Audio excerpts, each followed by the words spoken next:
Welcome back to the Retro Wave. I'm your host, El Tiburon. And this month we're talking our favorite 60s horror movies. Before we get started, let me introduce my guests.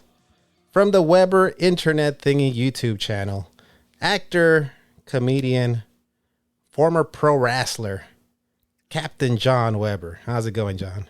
It's going good, Tiburon. Thank you for having me on, man. Yeah, thanks for coming back. And we got author, another fellow YouTuber, Mr. Joe Townsel. What's going on, Joe?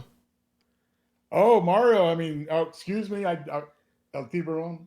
Things going great. As this is recorded, I just relocated to Fresno and beginning all of my future broadcasts from this fine city. Oh, very good. Very nice. Glad to have you back in California. Yeah, Thank seriously. you, Welcome back to Cali, man. Yeah, great to be back. At a regular on the Retro Wave, he snacks on Robert Davi movies and dines on Cynthia Rothrock roundhouse kicks. He is the professor. Oh, I wish. Tylord Stevenson. What's going on, Tylord? Happy to be here once again. It's an honor to be here with you, Tibro, and I'm glad I get to be here with Joe and John. I was a big fan of the last podcast on the 60s sci-fi movies. Oh, yeah. The episode you had. Yeah. That was another thing. You guys are backed by popular demand. A lot of people were like, "Hey, man, they dropped a lot of knowledge on the sci-fi stuff," and that was really cool to like learn about these movies from the past. And so, yeah, thanks for coming back.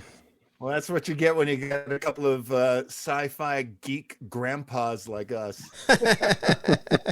Tylord knew about some of those when he listened to the podcast. He's like, "Oh, you gotta watch." Which one was it? The Time Machine, right? That Joe brought up. He's Yeah, like, Time Machine. You Yeah. gotta watch that one. He says that the guys, the underlings or whatever, he's like, "Oh, they look like Morlocks. Greg the Hammer Valentine. Like they look like Greg." Right? The Morlocks. Yeah. Yeah. I love those deep cuts. Yeah. Let me just say, let me just put out this disclaimer. Like I had a hard time with this one because I don't know many 60s horror movies, so this was like a challenge. Like I really had to like dig and look through my physical media here, and I found a box set, and I was like, okay, instead of it just sitting here on the shelf, what about I actually watch the damn movies on this box set? Because they were 60s horror movies. But I don't know, like Excellent. I'll start with you, John. Like, are you a big fan of 60s horror movies without giving out any of your movies? You know, I have to. I don't want to sink tonight's show by saying this, but it seems to me that the 60s were probably the end of the great American era of horror movies that had happened during the 40s and the 50s, and of course the Universal movies in the 30s. And then like in the 70s, it came back. Horror came back in a really big way.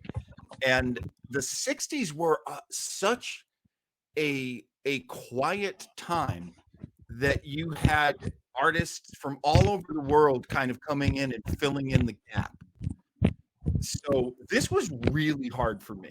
This was super hard, but I got to get reacquainted with a bunch of British movies and a French movie and, like movies that I don't know how people would feel about them now, but I definitely think they should try them.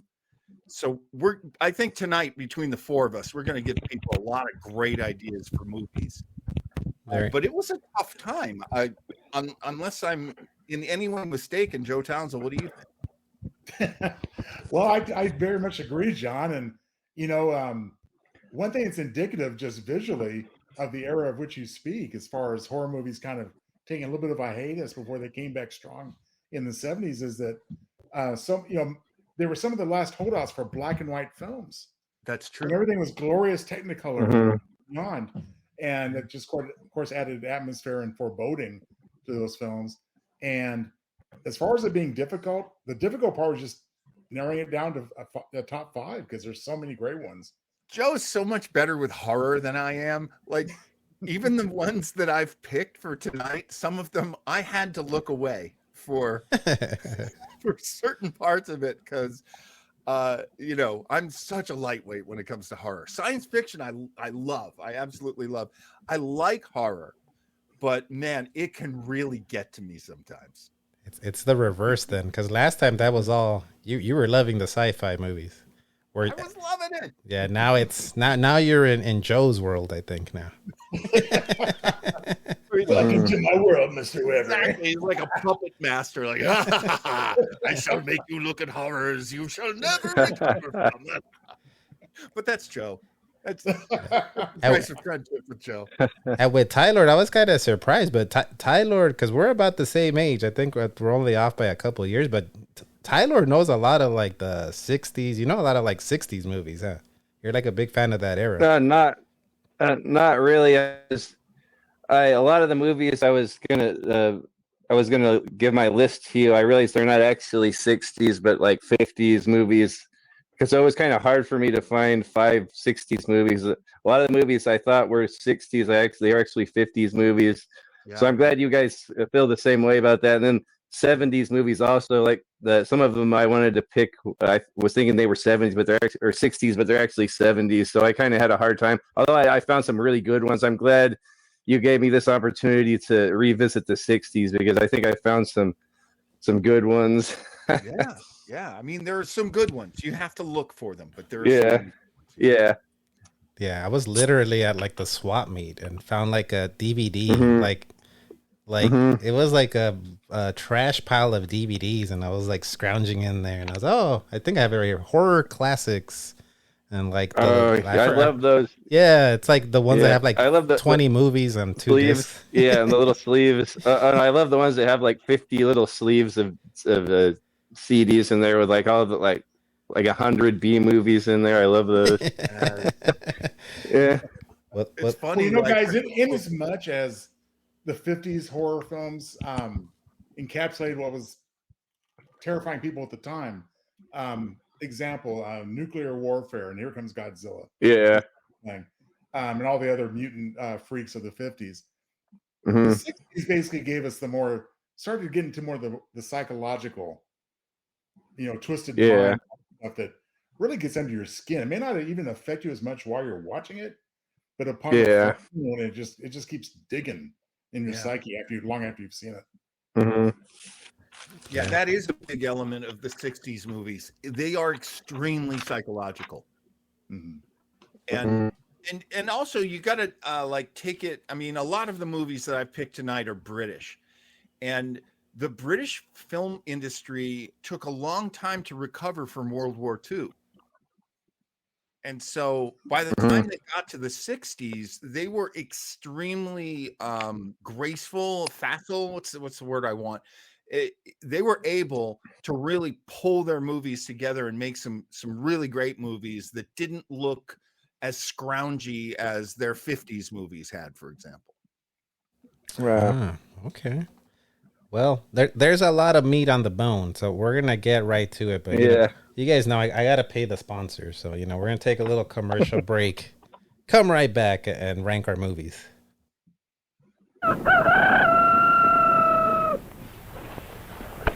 Breakfast!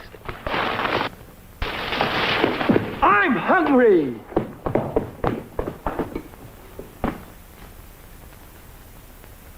Take it from Carinkles. That's me.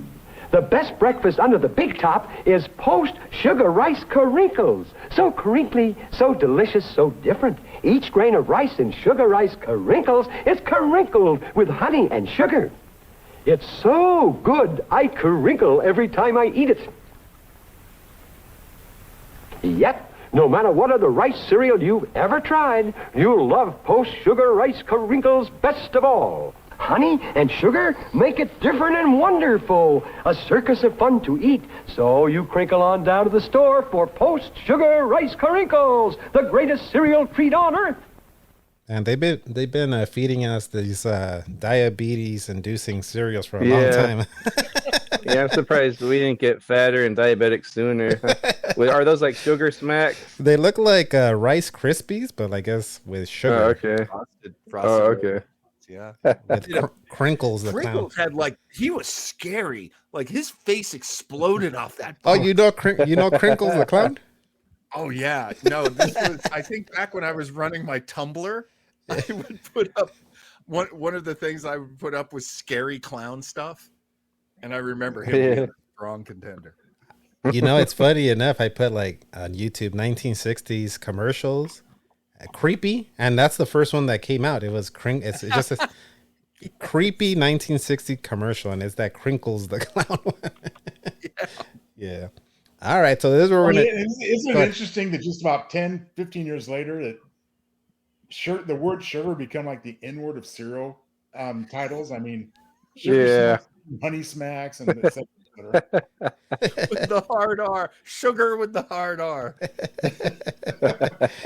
Yeah. All right. So I remember that Sugar Smacks became Honey Smacks. Is that true? Yeah. It is true. Yeah. Sugar Smacks is the frog, right? The frog with the red baseball cap. That's Sugar Smacks. Yeah.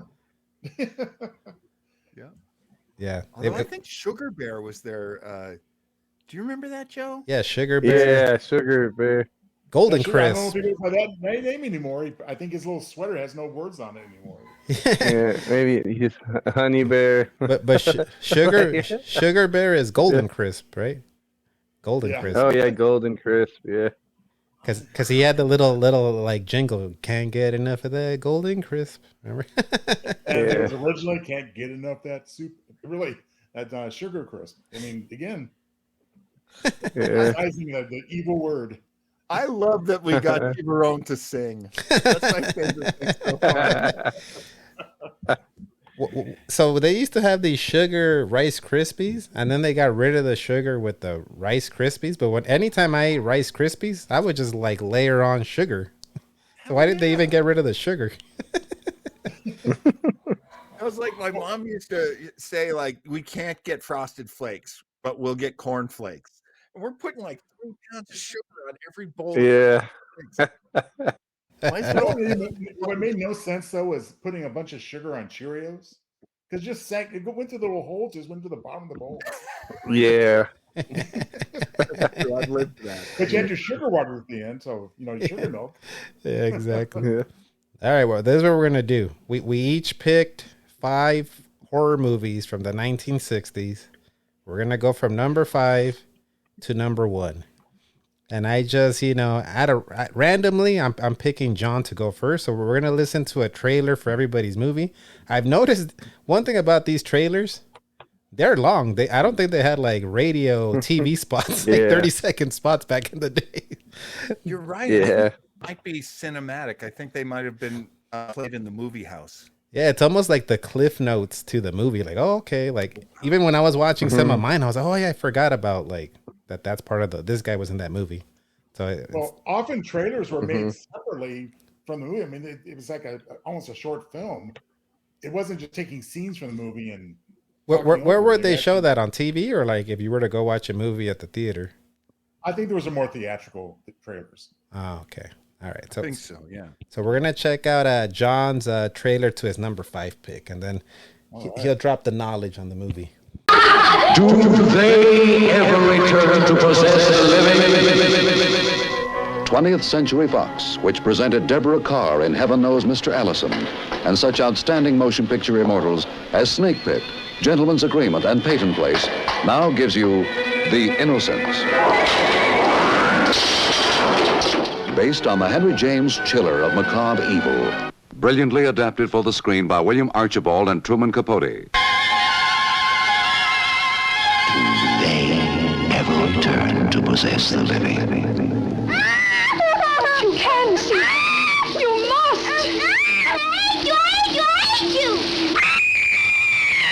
The Innocence, produced and directed by Jack Clayton, the man who directed Room at the Top, turned into fearful reality by the magnificent performance of Miss Deborah Carr, with Michael Redgrave as the uncle, co-starring Peter Wingard, Meggs Jenkins. I saw him staring. Who, miss? The same man, the man on the tower. The tower? But just now, he was staring past me into the house as if he were hunting someone. What's he like, miss? Oh, he had dark, curling hair and the hardest, the coldest eyes. Is he Would you say he was very handsome? Oh, yes, handsome and obscene. Do they ever return to possess the living? And when did you first see and hear of such things? Why, I made them up. Shall I tell you who taught them to you? I won't ever again, I promise. Shall I tell you who taught you? The things you've done, the things you've said? Shall I tell you his name?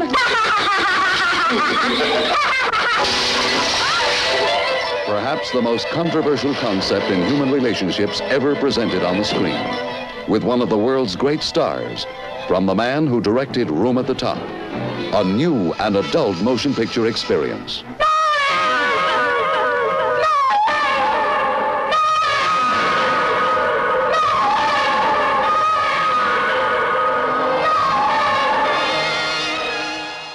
At number 5, John, you've got The Innocence.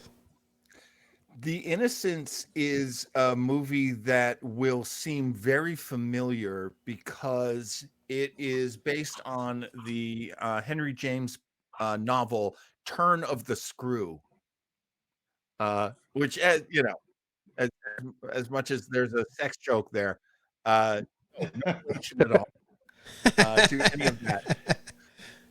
What is amazing about this movie is Deborah Kerr. I don't know how often you guys have ever watched The King and I.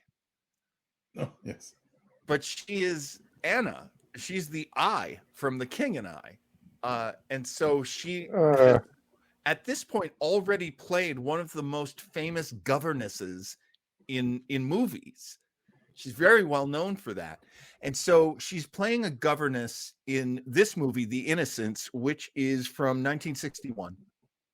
And it has all of these trappings that are extremely gothic.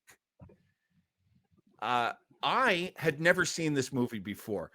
I was with my wife and my sisters-in-law, her sisters, and they've all seen it before. And I was like, do you want to watch it with me? And they're like, oh, yeah. And they've already seen it before. And I'm like, oh, it must be pretty good. I got to tell you, it's a trip, this movie. I'll just put it this way. The preview that they give you is a good, a good teaser. There are ghosts in a giant English country mansion, and we have no idea what the nature of their relationship to these children who live there. She's hired to come take care of them. And it's also funny that they're like Michael Redgrave as the uncle. He's in the first scene, and that's it. And in his scene, just to whet your appetite for what this movie is, he pretty much says, look, I'm a fancy man who lives in London, and I don't like going to that home, and I don't like having these children. So, you take care of them, and I never want to hear from you. And this governess, goes and takes care of these kids, and it is creepy and haunted and foggy and rainy. It's every English scary thing. There's thunder and lightning, every English movie thing you can think of. And I did a little outside research on it, and I found out that actually Truman Capote had been brought in late to work on the script, and Truman Capote ended up putting a lot of Southern American Gothic influences into this English film. Oh, and wow. they go together like ham and eggs. It was a fantastic combination. It's a super creepy movie. The ending is so creepy. It's slow. Not a big cast. Not enough action, I think, to keep one interested, though I was on my phone just a little bit, I will admit. But I was really knocked out by it. And then the conversation that I had with my wife and her sisters afterwards, and they were like, well, of course, blah, blah, blah, blah. And I'm like, wait, what? And they're like, oh, and this thing too, and that thing too. It actually does bear rewatching. because it's different when you see it the second time or the third time. Like you pick up stuff you didn't pick up the first time. That's what you're saying? Absolutely, 100%. And when you get to the end of it, it is just so chilling that to see it again, it's like, oh, okay. You kind of like negotiate with the movie, and it becomes a little less creepy the second and third time that you watch it. So I don't think anyone has to watch it multiple times. And I'll add this onto it too. I think any adult could watch this. I would not have kids in the room with this one. It's not super explicit. The creepiness is kind of different. And I'll just that's all I'll say about that. Like you don't want to spoil it. I don't want to spoil it because honestly, like a lot of these movies, the ending is a big part of it, and how you feel. Speaking of the psychological horror of it, how you feel at the end of it is a really unique feeling. So, I actually think it's kind of like a date horror movie. Because I think women really appreciate it. I think it's not as in your face as most horror movies are. So, yeah, you could definitely get the missus or the girlfriend to watch this one with you. You know this one, Joe? I'm going to make a shocking statement, guys, and tell you this. Not only have I never seen The Innocence, I was not aware of its existence until John just mentioned it. So I will have to check this out. I had no idea it existed until the research that I did. Like, what are horror movies from the 60s? What was wild was my wife and her sisters were like, oh, yeah, I saw that like when I was 11. Oh, yeah. I mean, it seems like it has all the elements of classic 60s horror, i.e. the gothic, mansion, the British, creepiness flair of it all. But it just escaped my radar. But John, I am intrigued. We'll have to compare notes later. I think you'll dig it. What about you, Tylord? You seen this one? No, I never even heard of it. Just like Joe, I knew John would dig up some good ones, so I'm writing all these down so I can go take a look at them. Thank you, brother. Appreciate it. Tylord has a place close to him called Rasputin's, where they're like. I'm sure I'll find it there. Yeah, they're like trying to give away movies. They're trying to give. Yeah. I've never seen it, but I like the reverberation effect. And the trailer, that was kind of creepy. It's so funny. You're talking about that. Yeah. I'm sorry, Tylord. Go ahead, bro. Oh, sorry about that. I was saying you're talking about the governess. You kind of sounded like Mary Poppins.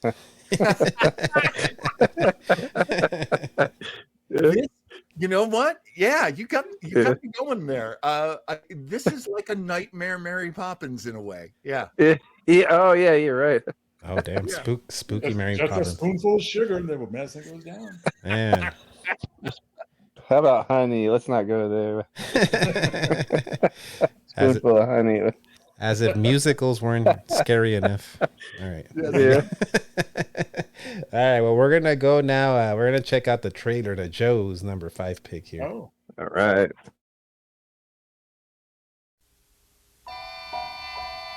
Audrey Hepburn. The role you're going to remember whenever you're alone. You behind the door.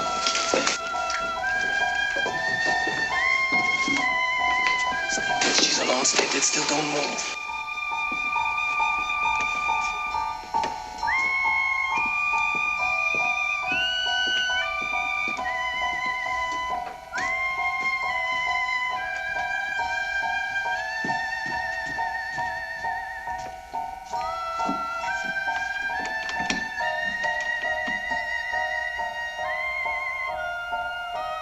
Gloria? She is blind, and she is alone, with a terrible suspicion growing. Gloria, I know you're there.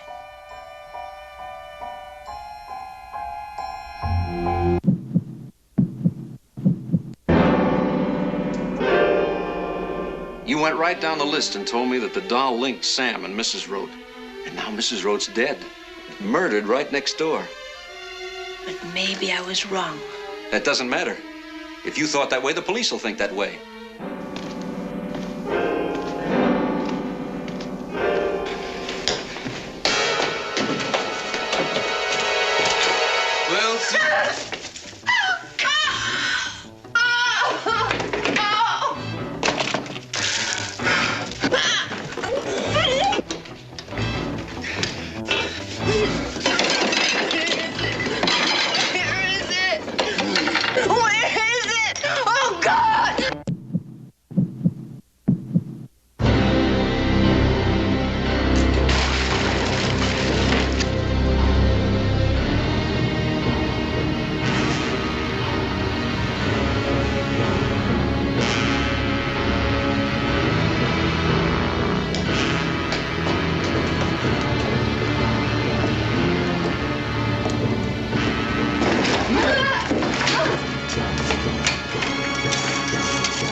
Mr. Joe Townsel, you've got Wait Until Dark at number 5.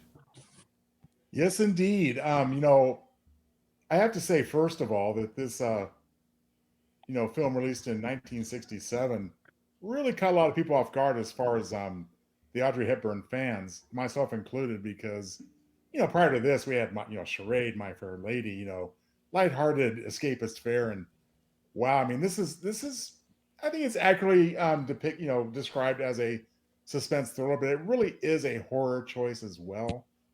Just because of the emotions and the dread it invokes.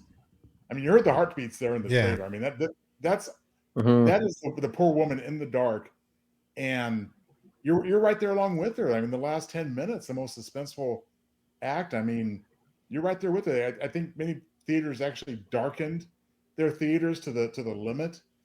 So you're right there in the room with Audrey Hepburn, Susie, the character, as they're closing in on her. And I tell you, as far as out and out villainy and horrible people, Alan Arkin plays the best when he goes after her. You know, I mean, Alan Arkin is a force of nature in that movie. He really is. He's great. Absolutely. And I can definitely see the influence this film had on the writers, for example, of Don't Breathe. I was going to say, film, of course, the blind man. I was going to say, potential victim to antagonist. Same type of claustrophobic effect, but turning the tables, as it were.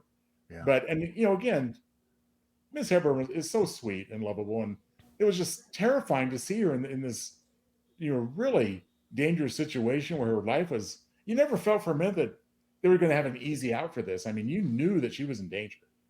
Yeah. So is this like a home invasion movie, essentially? Essentially, the plot is it goes like this. Audrey Hepburn actually doesn't appear until almost 20 minutes into the film because of the setup. But what we have here is the mishandling of a little doll that's filled with smuggled heroin that these thugs, including Alan Arkin, suspect have ended up in Susie's home. And they're basically just sitting there waiting to close in and get that precious commodity of theirs. Meantime, she's just trying to survive. Wow, that sounds good. It is. And again, if it wasn't clear, the Susie character was blinded not long before the movie begins. So she is in a world of darkness all the time, which gives her, maybe some people might think, a little advantage when she has to confront her attackers, because guess what? They're in the dark too, because the apartment has been darkened. And it just puts them on that level playing field on that aspect. But at the same time, I mean, they're closing in on her, and the suspense is really gut wrenching. Yeah. You know, you've seen this one, John, it looks like. Not only have I seen it, but it's adapted from a stage play. Yes. And it was it was the first high school play that I was in. I played policeman number 2. Oh, character. I won't tell you any other details, but it is a it's kind of a psycho's paradise, this movie. An evil psycho killer would really enjoy this movie. So, well, and to draw a distinction between 60s horror and later on, I mean, as much as we love you know, Jason and Freddy and all those wonderful guys, you know, they have a cartoonish aspect, which is part of the reason why we like them so much. Alan Arkin is just without and is without mercy. Yeah. And that just makes him really, you know, terrifying. Yeah, he actually has a monologue in the play, and that was my monologue when I would audition. When they say, like, have, you know, a minute prepared of a monologue, I would do it from that play, because he is so evil and so supernaturally creepy that, yeah, it's not necessarily supernatural, but it is of that, like, bloodthirsty, no conscience psycho killer. Yeah. I would say. It's also worth noting that Audrey Hepburn actually took a somewhat lengthy hiatus from acting after this film. She wouldn't return to movies until, I believe, Robin Hood themed movie called Robin and Adrian with Sean Connery. I think. Oh right, yeah. Quite a ways later. Yeah, yeah. So this is near the end of her career. Because after that, she didn't do a whole lot. It was briefer roles, and of course, culminating in a movie named Always, where she had a brief part as an angel. Totally appropriate for Audrey Hepburn because she was typecasting. Yeah, very definitely typecasting. Which again made the terror for the Susie character so much more compelling because she really was, she was said to be a victim. Period. How is this woman ever going to survive this? Yeah, and for a while there, you're thinking maybe she won't. Yeah, there's no reason for her to. She's going up against stone cold killers. Yeah, it's a good choice, man. You seen this one, Tyler? No, I haven't seen it. I really want to see it now. It almost sounds like something Alfred Hitchcock would direct. Or who is the director on that? Oh, that's a good question. I don't have that information in front of me. You're right, though. It is very Hitchcockian, if that's I remember. Yeah, I remember there was a blind in the 90s. I think it had Uma Thurman, but I don't think it was that same plot where there was a blind girl and she was getting stalked or something. You remember that one? That sounds familiar. I'm pretty sure it had. Yeah, I don't think it was the same story though. I think it was like a serial killer or a stalker or something was trying to get her. This was. As I recall, and the name of the picture escapes me, but that was probably a little bit more of a in-your-face type of approach to that type of story, meaning that. Pure gut-wrenching effect. But I would say that Wait Until Dark probably inspired a lot of movies like this. I mentioned Don't Worry, and others like that where it was directed by Terrence Young. There you go. Terrence Young. Okay, I love Terrence Young, the James Bond guy. Oh, dude, I gotta see the. Yeah. Terrence Young. Oh man, I got it. I love Terrence. Oh, dude, I have to see this. I love Dr. No and From Russia with Love and Thunderball. Oh my god, I got to see this. And this is right in there in that era, so this would have been the as well. I was gonna say because I'm watching the trailer on my end. It kind of almost looks like a '70s movie, like a little bit. Oh, I got to see this. Yeah, because I probably had that on my list anyway because I like Terrence Young. Oh, I can't. Yeah, I can't. And Audrey Hepburn's a cutie. And I like Alan Arkin. It's so true, Tylord. It is so true. Audrey Hepburn to me was like if you met an elf, not like a Christmas elf, but like Tolkien elf. Yeah, you're right. You had to love her pretty face, her slim figure, and her big feet.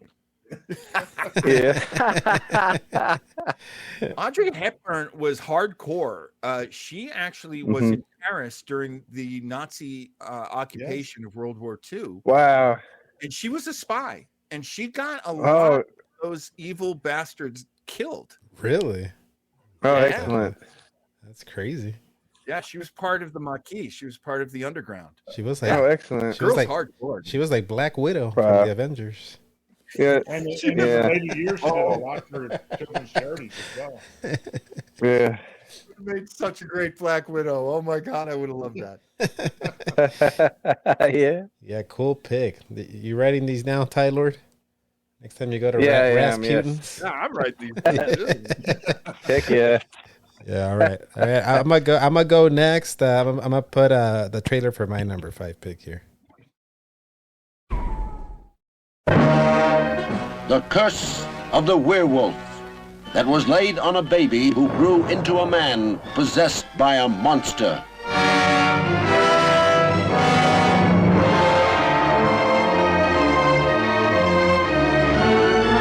To this Spanish town, the night brought drinking and dancing, music and girls, and the moon. The full moon that turned an innocent man into a savage beast. The curse of the werewolf, a man possessed by a desperate need for love, who found in Christina all the passionate sincerity of youth. Christina, do you love me? Will you marry me, Christina? You say you love me, will you marry me? Yes. Yes, I will.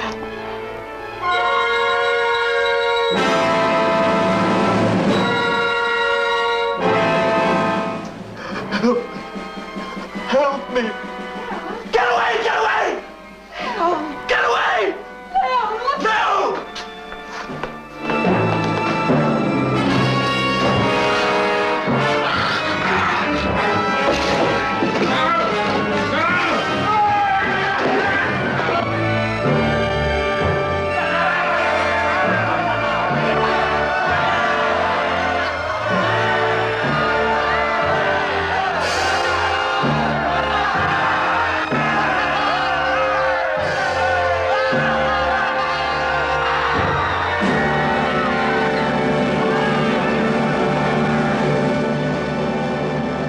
So at my number 5 pick, I have the Curse of the Werewolf. So you know how earlier I said I have this DVD set on my shelf. It was a Hammer horror movies. Oh yeah. Yeah, and I was like, well, I guess I should like actually watch these movies. So they were all like 60s horror movies. So I saw this one. Yeah. It has a director, Terrence Fisher, and it stars Clifford Evans, Oliver Reed, which is the werewolf. Yeah. He kind of reminded me like of a more jacked, handsome. What's the guy that plays the Nutty Professor? The guy that says "Hoiben, Gloiben." Jerry Lewis. Freddie Murray. Yeah, it's like Fred McMurray. Yeah. Is that him? I thought it was Jerry Lewis.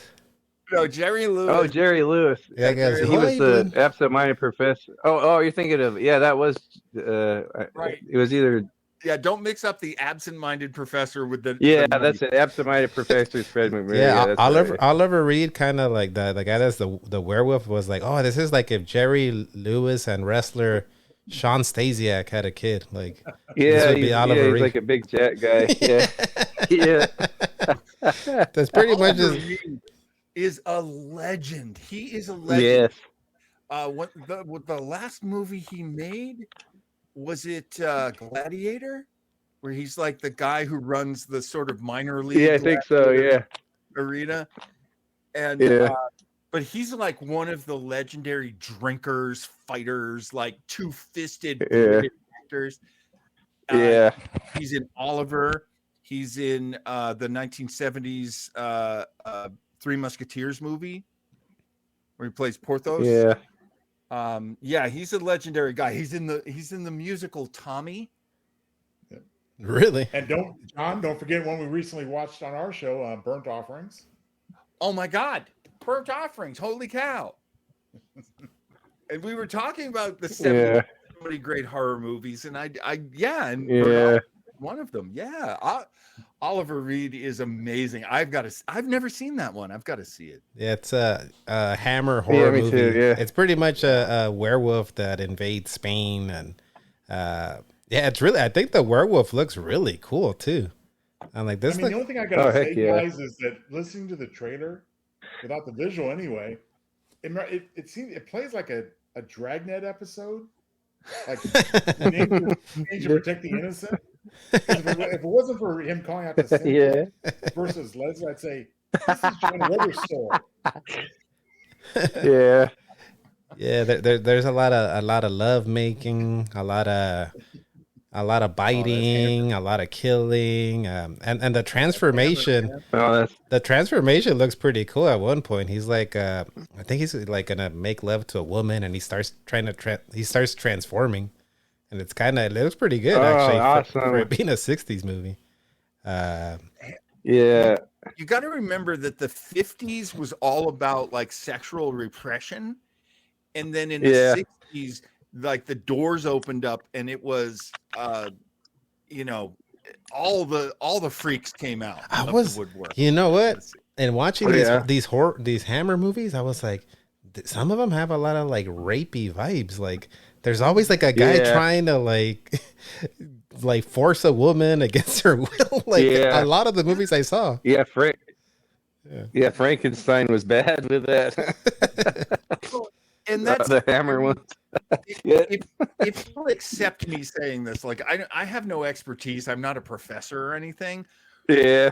I believe the sexual repression, especially in England, you were just never supposed to bring this stuff up. And I think especially for Hammer, because one of my movies is a Hammer movie too. Oh, excellent. Oh, I can't wait. Yeah. Well, the great thing about Hammer was they were like, you know what? We can make all these classic movies, which we fans know as Universal movies. And Universal now. But at the time they didn't.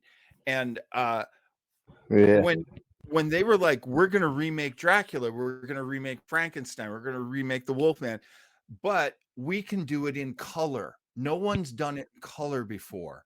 So that was Hammer's like reason for doing all this, and how they got all their money and how they became popular was you got to finally see Dracula in color or Wolfman in color. But because it was with all that sexual tension, they were like, well, these are monsters. They don't know how to be repressed. And so they were forcing all the sex in there. Another theme I saw with the Hammer movies, the blood is very bright red. Like it's very bright red. Yeah, it looks like red paint. Yeah. The gore. That's when gore really started in earnest, I think. I mean, Joe, maybe you have a feeling about that because you know a lot of these movies, but I feel like in the 60s, gore really had its moment. Oh, absolutely. I agree completely. And of course, going into the 70s, I mean, you mentioned the red paint for blood, and we saw that very dominantly in, for example, Charlton Heston movies like The Omega Man and very fakey, but you know what? It had its effect, you know, in and of itself. I mean, your imagination runs away with you when you watch some of this stuff, especially, you know, you got to remember a lot of these movies, especially in the American market, were for drive-ins. And so people are a little drunk, maybe they're a little high, maybe they're young. So maybe a little horny. Ain't nothing wrong with that. My pop still, I still believe him. He tells me that I was conceived during a Frankenstein movie. Oh, that's awesome. My boy. That's awesome. My man. At the drive-in. That's awesome. Yeah. The Boris My mom Karloff. would always be like, don't tell him that. You sure it wasn't during the Curse of the Werewolf, maybe? Honestly, that times out right. That does. Yeah. It really does. Have any of you guys seen this one? Curse of the Werewolf? I haven't seen this one. No, I haven't seen it. I really want to get into the Hammers now after watching some of these. I got to watch this one, and yeah, I agree. It's good for me. It's one of those that's been so long ago that I'm going to have to just plead lack of memory, and you know, from my old age. So it bears, you know, revisiting, of course. Yeah. I think in the 70s and 80s was when I would see pieces of these movies on like, you know, your Monster Chiller horror theater kind of thing. Right. I remember seeing a lot of scenes from these movies, but they didn't interest me because they didn't look great to me. And I was more about like what's new, the Hammer movies. But now I look at Hammer movies and I'm like, this is the Halloween I'm going to watch all the Hammer movies. Yeah, I have. Now, T-Bone, I have to ask you, since you have the most recent recollection, because one thing I've learned not too long ago, there is a distinct difference between the Wolfman and a werewolf. You know what? Is this an actual werewolf that turns into a big dog and runs on all fours? Or is he... Yeah, like it looks like he's like torn shirt, he's, you know, bipedal, he's got the torn jeans, and he's pretty creepy. He's pretty scary looking. He's got like the blood, like the red paint on his jaw.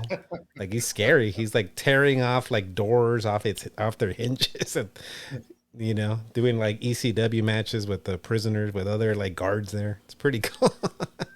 Again, very similar to our own Mr. Weber, I think. That would have been a great gimmick. Yeah, Have not like a not regular guy come out, and then someone shows him a picture of the moon. And yeah. he turns into. They ring the bell, ding ding. And I don't know about you guys, but when it comes to like the old school monsters, I don't know why I always gravitated towards like Frankenstein and the Wolfman. I don't know why. I always dug those two monsters the most. Well, back then, Dracula be kind of corny. But I think Frankenstein and Werewolf and Wolfman always had their own really scary appeal. I mean, you could laugh at certain things, but they were just, pretty scary. I think I like the brutes. Dracula could be like Grandpa Munster. It's corny jokes. Yeah, I think I just like the brutes, kind of like like the Lou Ferrigno, the Hulk show. Like I used to just like the brutes. I think that's why I always like the Wolfman. The super heavyweights, as they used to call them in the WWE. All right, well that's my number 5 pick. We're gonna go to Tylord's number 5 pick, and this one's kind of in theme too. Check this one out.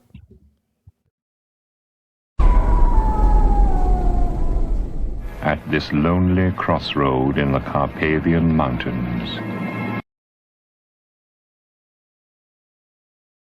4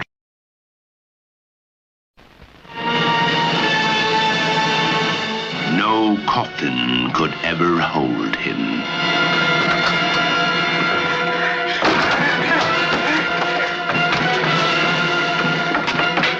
No door could ever bar his way. He is back from the dead. Count Dracula is alive.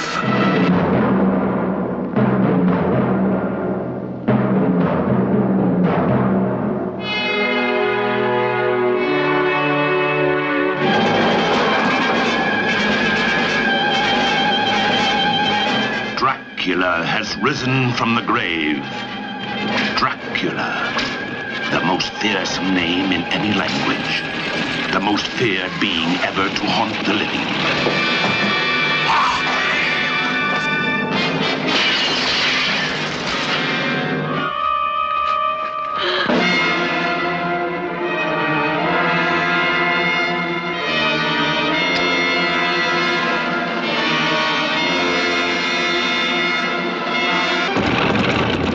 There is a girl. Maria? Bring her to me. During the hours of darkness, she must never be left alone. Bring her to me!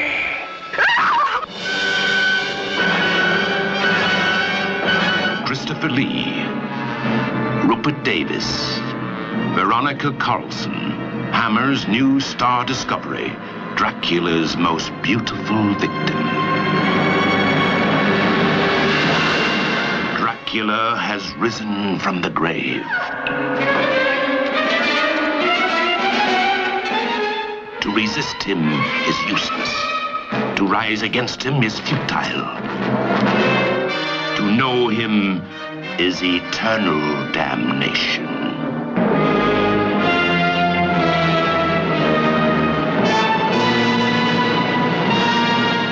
Dracula has risen from the grave.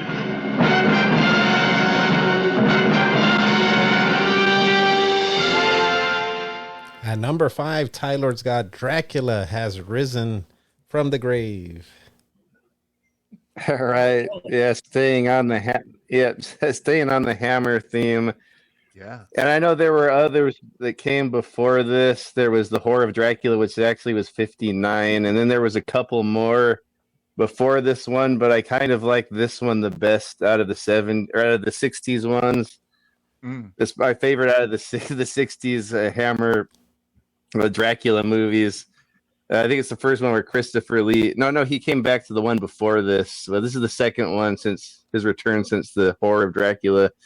And Terrence Fisher, what you're talking about with the Wolfman, he's not actually directing this one. It's a guy named Freddie Francis. I guess Terrence got hurt in a car accident or something, so he couldn't film this one. But actually, all things considered, this is my favorite one from the 60's, just because I like. It's a fun movie, and it almost feels like a Disney movie, like a rated R Disney movie. Like I just love the visuals of it. It's like all these cool sets they built. I don't know if it's Pinewood Studio or one of those studios in England, but there's like a lot of these beautiful like rooftop sets, like all the curving rooftops. There's a lot of rooftop chases on this, and Christopher Lee's in it, one of my favorite actors, probably my favorite Dracula. No disrespect to the original Bela Lugosi, but Christopher Lee, just ever since I was a kid, I hate to always bring James Bond into these, but he's like one of my favorite James Bond villains. Scaramanga, Francisco Scaramanga. But man, I just love this movie, and he's, like you said, all the sexual tension is out of the closet right now. Like, this is a very sexual Dracula. He's after the women, one woman in particular. This is sort of like a sequel. This is where I really started liking these Dracula movies. As much as good as the original story is, I'm kind of burnt out on that. I like these original stories that the Hammer movies did. I almost felt like a Jason, like you're going through all the Jason movies, you're going through all the Freddy movies. But back in the 60s and 70s, I love they sort of would pick up from the last one, and Dracula would always would resurrect somehow. In this one, a bumbling priest falls down and bleeds onto where Dracula laid to rest in the last movie, brings him back to life, and a priest puts a big cross over his castle, so he wants revenge on this priest. What is he called? The priest's name is Ernst Mueller, and it almost sounded like he said Ernest Miller, like the cat. the priest, but he tracks down this priest to kill his family, and he wants his niece, is this really beautiful girl. She almost looks, sorry to keep bringing up James Bond movies, but she almost looks like she could have been a Bond girl. This blonde, her name was Veronica Carlson. I don't think she was officially a Bond girl, but she was in the Casino Royale movie from the 67, the one with Woody Allen and Peter Sellers. Yeah. But she's a hottie in this one, but not as, I think the barmaid was even hotter. Like the barmaid that Dracula gets first, all the cleavage, all this wonderful cleavage in these Hammer movies. There's blood cleavage, but it almost feels like a Disney movie. I don't want to give everything away. I don't want to distract the whole plot, but it almost feels like a Disney movie. Like all these silly characters, like the priest, the Monsignor. He's like this really rigid, really wise priest.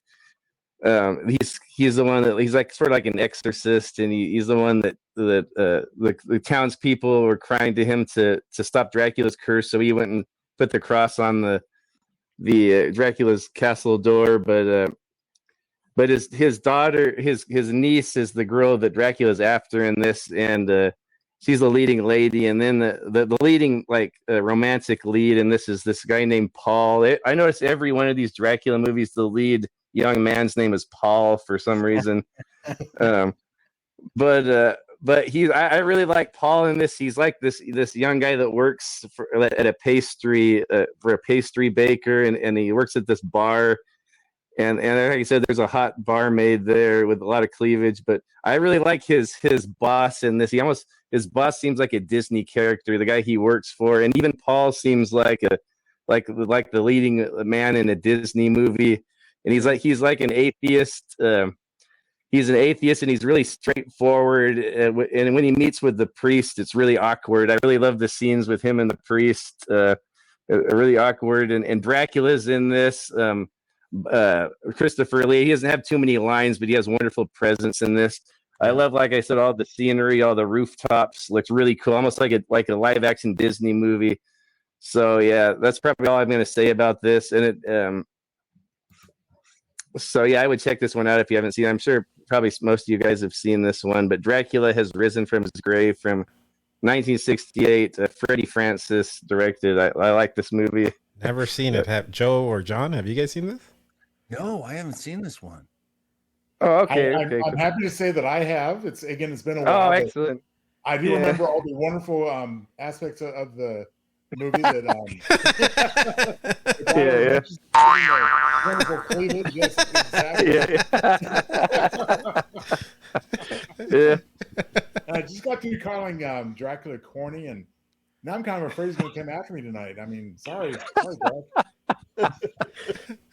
Well, and Tylord, I don't think you have to. I don't think you have to qualify any comparisons to James Bond because, let's face it, English cinema had such a huge success rate. Yeah. Because of James Bond. Yeah. Like, all over the world for more than a decade, probably 2 decades after. Yeah.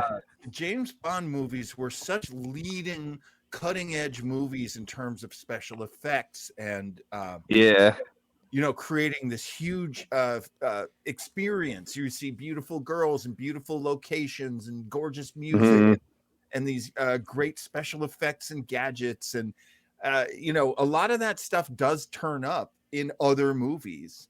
Oh, sure. Yeah. Especially these hot chicks. I was watching the trailer on my end, and I like I don't know if it's the barmaid. He says she's unbuttoning her blouse. Yeah. And Christopher Lee, his eyes get like super big. Yeah. Oh, I love her character too. Like, after he just wants to get to her to get to the other girl, but that girl's jealous. Like first of all, like the leading man, like doesn't want her. He wants the blonde, and so she's already jealous over that. But now she's jealous at Dracula. No, I should be your woman. Why do you want that way? After he bites her, like she's jealous of the other girl. that girl's hilarious. and guys, if you had all doubt the effectiveness of this particular plot of this particular Dracula story, all you have to do is go have a watch of Scream, Dracula Scream. It's the same story. Yeah. Oh yeah.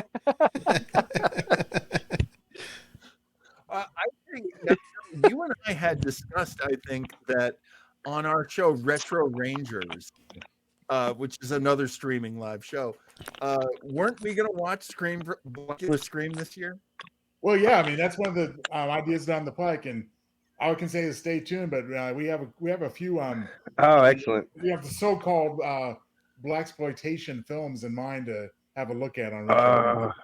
I love those. Yeah. Blackula? I mean, if there's a way to find Blackenstein, I'm in. There's a Blackenstein? There is a Blackenstein. Yes, Blackenstein. I didn't know about that one. There's not as popular as Blackula, but there is a Blackenstein. There's also a movie called, is it The Thing with Two Heads? Oh, yes. Yeah. Oh, with the white guy and the black guy. Yeah. Oh, that movie's hilarious. Okay, here's the tagline. They put a black man's head on a white man's head on a black man's body. Ooh, Lordy, there's going to be trouble. I'm quoting. That's the tagline. Yeah. I mean, Rosemary is he's got this fake head, and then the actor who plays it is Ray Milland, who's like this great actor, this fantastic actor. That's a wild movie. Roger Greer, I believe, being related to Pam Grier, which of course that just is a whole different aspect of those films. Oh yeah. Oh yeah. Oh, talk about cue the sound effect. Yeah. Oh my God. Yeah. All right. Well, we're gonna go now to John's number 4 pick here.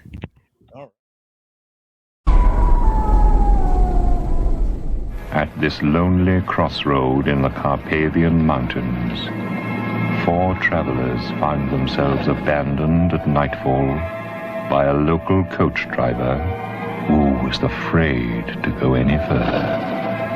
There's no driver. A coach with horses that knew the way, a table laid for 4. Was this kindly hospitality? Isn't your master joining us for dinner? No, sir. I'm afraid not. Is he indisposed? He's dead. Why should a dead man be interested in entertaining guests?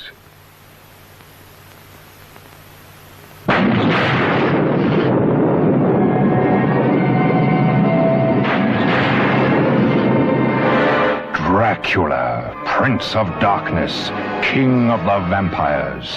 For 10 years, his mortal remains were cherished by his faithful servant, awaiting the opportunity and a victim to provide the life force for the reincarnation of Dracula.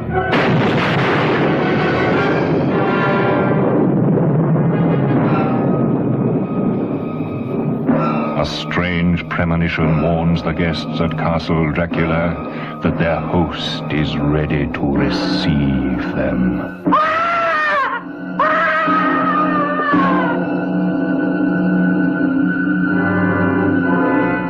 I must kill him.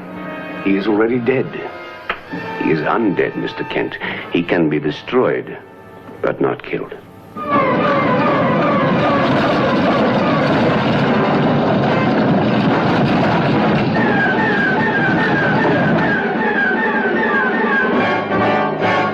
Where's Charles? You don't need Charles.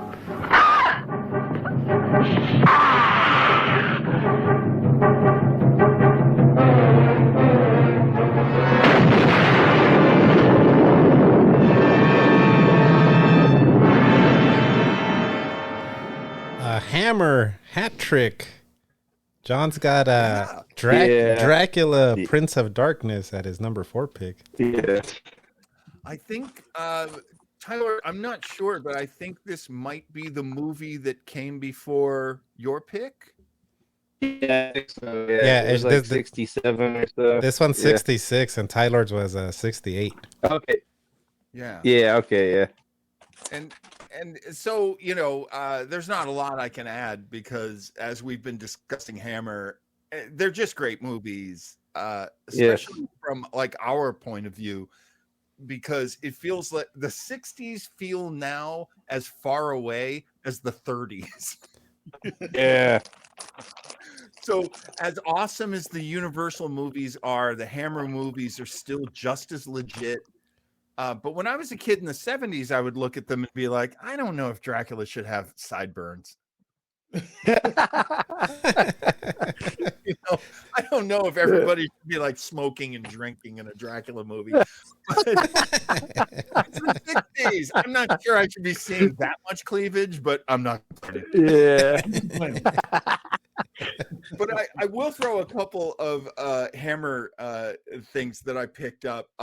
And I don't want this to dissuade anyone, but like this movie, my favorite part of it is the previously, because it's kind of a best of all the Dracula movies that came before it. Yeah. You know, with Peter Cushing as Van Helsing. He's not in this movie. The only time they'll actually say on the poster, like, Christopher Lee, Peter Cushing, like, yeah, right. Yeah. Yeah. Actually in the movie.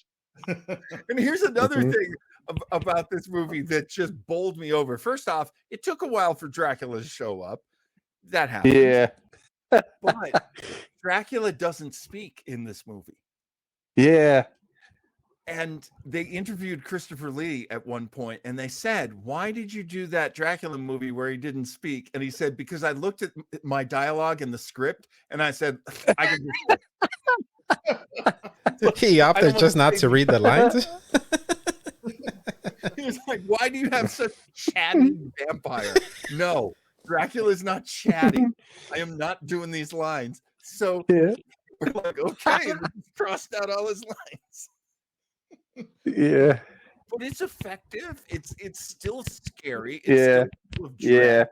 It's still got a ton of atmosphere to it, and it's fairly beautiful. I mean, it's not crystal clear, but the print that I saw anyway. But it's still very, very effective. If one were to do a marathon at a Halloween party and have it in the background, you would want one. You would want this movie. Yeah. What's Christopher Lee's accent? As well, this one he doesn't talk, but like, how does he talk typically in these Hammer movies? Does he do like the Bela Lugosi? He usually just does his regular voice. Sometimes I think in a couple of them he might have had like a slight accent, like an Eastern European. Yeah.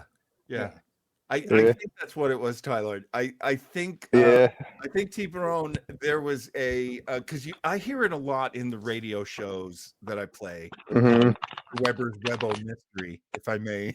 If I may plug that. The current jewel in the crown of the Weber Internet thingy. There's like a well, I am from Eastern Europe. Like there's no country that's attached to. It's just like a general. It's like the general Hispanic accent. Yeah.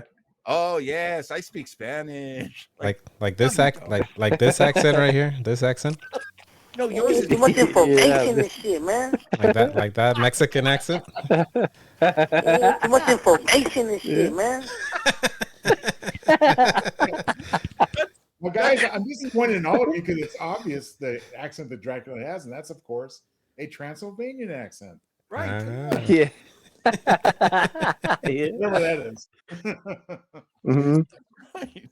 And we all know what a Transylvanian accent sounds like. It sounds like Yeah. Yeah. Yes. It's a standard accent, no matter what he was playing. He could be playing an Irish, he would still have that accent. Yeah. You guys see? Yeah, Christopher Lee was really intense and dangerous, and I think in the 30s, Bela Lugosi was considered the same way. But you know, by the time we were kids watching Bela Lugosi movies, we'd seen a comedy version of this a million times. So it kind of lost its intensity, but Christopher Lee had a good intensity. So again, another good reason to watch a Hammer movie, especially a Hammer Dracula movie starring Christopher Lee. Yeah. Hat trick. You seen this one, Joe? Dracula, what is it? Has I mean, Prince of Darkness? Prince of Darkness. I mean, I think yeah, I'll say yes, only because throughout my life, I mean, I've seen this much of Christopher Lee in this Dracula movie, and this piece and another one. Yeah. You know, it is an ongoing saga as we've established. So I think I can safely say yes, I've seen this one as well. And just because Christopher Lee, the crux of all of it, and I do have to go back a moment to the klutzy priest that revives Dracula by bleeding on the grave, because that he'd come back in a similar way every time. I think something similar happened in a carnival in one of them, where somebody there was like some kind of little dirt plot that was supposed to be Dracula, or they actually had his skeleton in the coffin, and he had a paper cut or something, and oh my God, Dracula's back. There was all. Yeah, I really liked him when they started getting into the 70s too, and like it was like modern day Dracula, and Peter Cushing was back in those. Well, that's going on to the 70s though. Yeah. Well, they knew they had a good thing. Right. And I think probably Lee and Peter Cushing, I don't know for a fact, but I think at one point or another, they're like, yeah, I can use the money. Yeah. You seen this one, Tylord? Yeah, I've seen it. Not recently, so I probably couldn't tell you much about it, but a few times I have gone through it. It's hard to find all of them together, but I have tried. I've gone through all of them before. It's fun to go through these, just like your Friday the 13th or your Nightmare on Elm Streets or Halloween. I love these Hammer Draculas. There's even one at the end that in the 70s that ends with it's like a Shaw Brothers joint with a hammer. It's like a kung fu Dracula movie with Peter Cushing and they're I like all of these. Yeah. Oh, that's awesome. Yeah. So they just get more ridiculous, it sounds like. Yeah, but they do. They never tread lightly. They always they got big old feet. They come stomping through. Yeah. Yeah. There's nothing. It's so funny that my first movie was The Innocence, which is like by like scary feathers, and then there's this one which is like being hit over the head with a sledgehammer. Yeah. But it's all horror. All right, we're gonna go to Mr. Joe Townsel's number 4 pick now. We switch you to the state capitol, where His Excellency, the Governor, is speaking from the Executive Mansion. Further, I have, in conjunction with the federal government, declared this state to be a disaster area.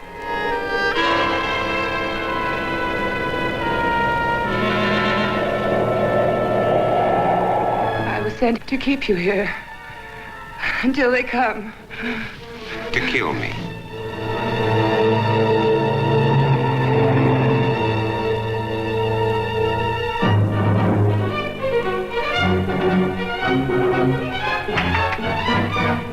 Vampires, alive among the lifeless, that make the night hideous with their inhuman cravings. If they are not destroyed in the flaming pits of hellfire, or staked to the ground in the light of the sun,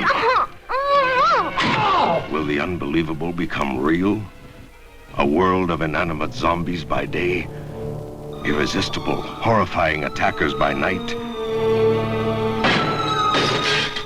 Can a zombie woman's hunger for love repopulate the earth?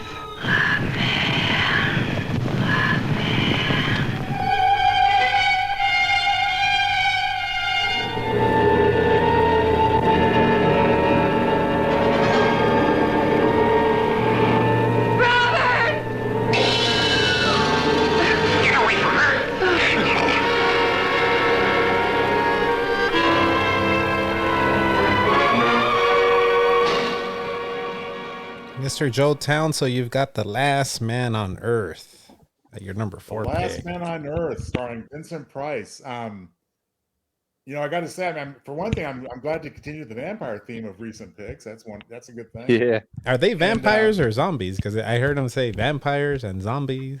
This is a very misleading trailer because these are vampires.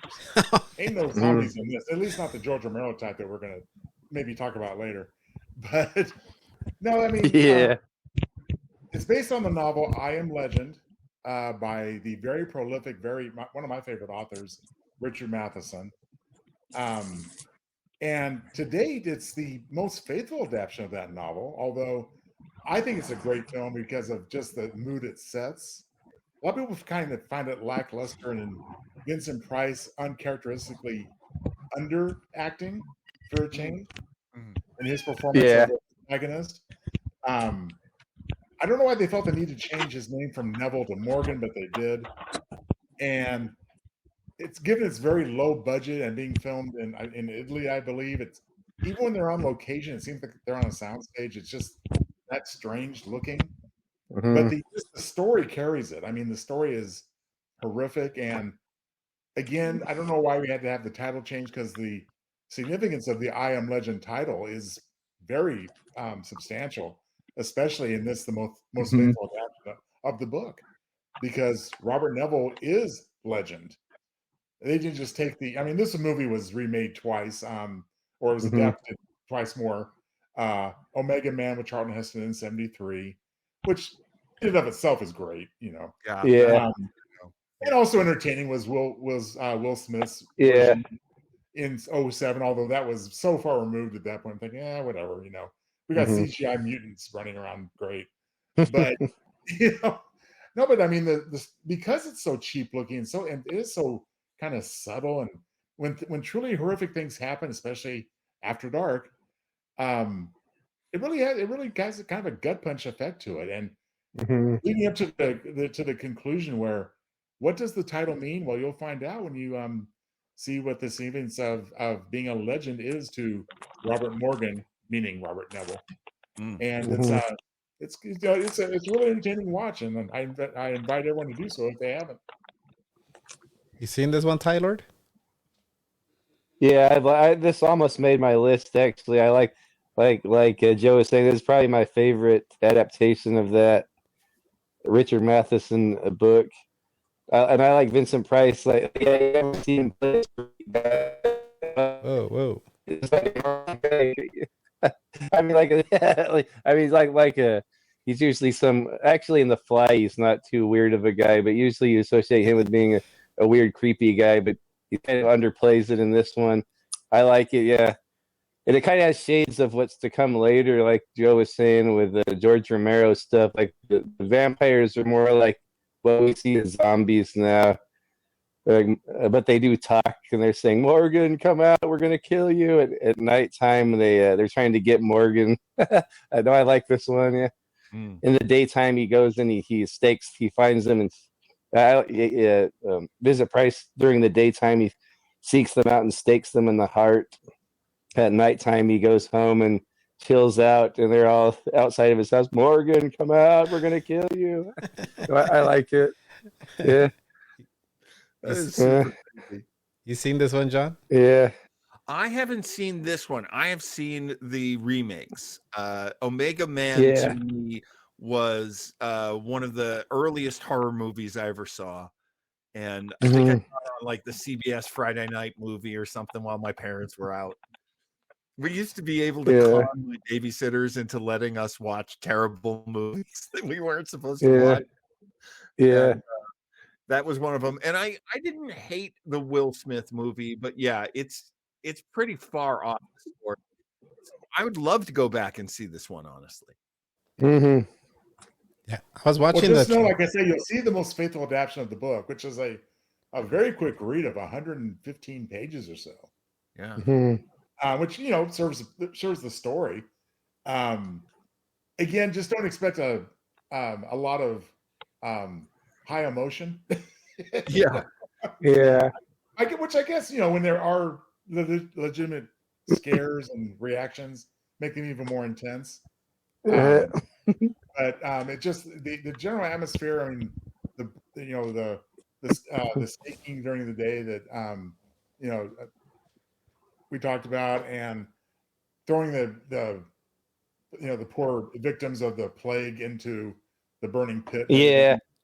I mean, it is pretty gut wrenching. It's almost like somebody folder and filmed this going on. Yeah. I have a question because I'm watching the trailers on my end, and some movies are in color, some are in black and white. Was there like was there like a cutoff, like where all movies were color, or was it some studios just still did black and white while others were doing color? Probably couldn't afford it. Yeah, I think around the early 60s it started up, didn't it? Or like where most everything was going to color. You guys will probably know more about that. Well, I mean, in TV, the definite cutoff date was 1966. They really switch went from black and white to color across the board. But I think when we got around to the 60s, may have touched on this earlier, where it just kind of lent itself to the atmosphere and the dread, and again, more economical. Yeah. Sure. But of course, I mean, we see black and white films to this day if it fits the purpose and the theme, I go off what Joe's saying. In the early 60s, you would have like a musical, and that would be like in Technicolor, and it'd be like the brightest, biggest color possible. And then a couple months later, a black and white film would come out, and it would be like a moody horror film like this. Oh, okay. I was wondering. I was wondering because some of them seem like they're earlier and they have color, and some are later and they're still black and white. So I'm like, oh, why is this one? Yeah. It was in film. It was a lot more wide open, as Joe says, than on TV. And one of the ways you could tell was if you've ever seen the TV series Batman from 1966. The first thing that comes on screen is the logo, and it goes Batman, and then you see underneath it in color. Yeah. In color. and that, like, it got such a huge response from viewers that TV networks started going, we got to spend the money. We got to start doing Beverly Hillbillies in color. We got to start doing Gilligan's Island in color, But with movies, it did, as Joe says, it did depend on the tone of your movie. Okay, makes sense. Of course, Ted Turner, who did a wonderful thing by giving us the Turner Classic Movies Network, did a equally egregious thing for a while in colorizing movies, which anything that gives Sinatra brown eyes has got to be suspect, in my opinion. Old billionaire Ted had it again. Billionaire Ted. I'm wondering, with all of this AI, I'm wondering if it would be easier to colorize all this stuff now, like if it would look good with all this AI going on. I'm sure it would, to tell you the truth. Yeah. People like to dump on AI, and honestly, my experiences, especially making graphics lately with AI, is I can get really great results as long as I make 100 of them. I'll get one good one. Just like a real flesh and blood graphic designer, right, John? Yeah. Good luck coloring in all them things. Your hand functions as orange. No, but it's widely known, I think, at this point that, again, starting in '66, the original Star Trek, we always come back to that show. Oh yeah. They created the primary color uniforms, gold, red, and blue, to sell color TVs. Right. Oh, really? Right. Yeah. And the idea behind having so many vivid colors in Batman was they wanted it to look like a comic book. Sure. So they'd have your greens are strong greens, strong blues, strong reds and yellows, just like you would on a comic strip or a comic book. Yeah. But I think, again, in terms of effectiveness, I mean, black and white was going strong at this point still. And it's no surprise to me that 3 of my 5 picks are in black and white. Oh yeah, yeah. Okay. Yeah, black and white makes for good horror. I totally agree. Well, speaking of black and white, I'm gonna go to my number 4 pick now.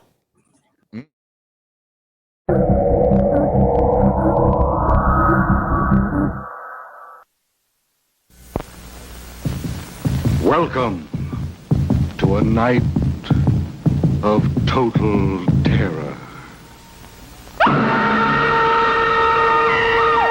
Night of the living dead. The dead who live on living flesh.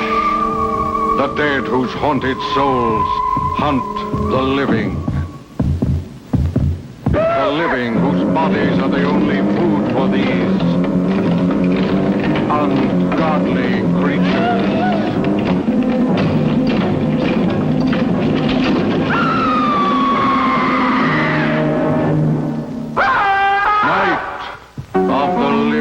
Dead. More shattering than your strangest nightmare.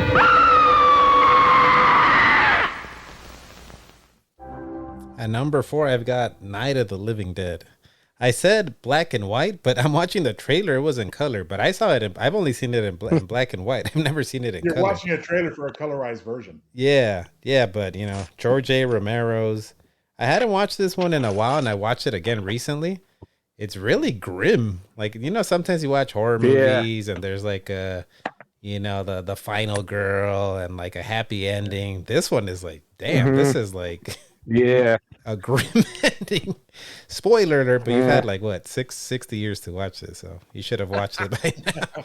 But man, this one, Can I just say, yeah, I've never seen it. You've never seen Night of the Living Dead?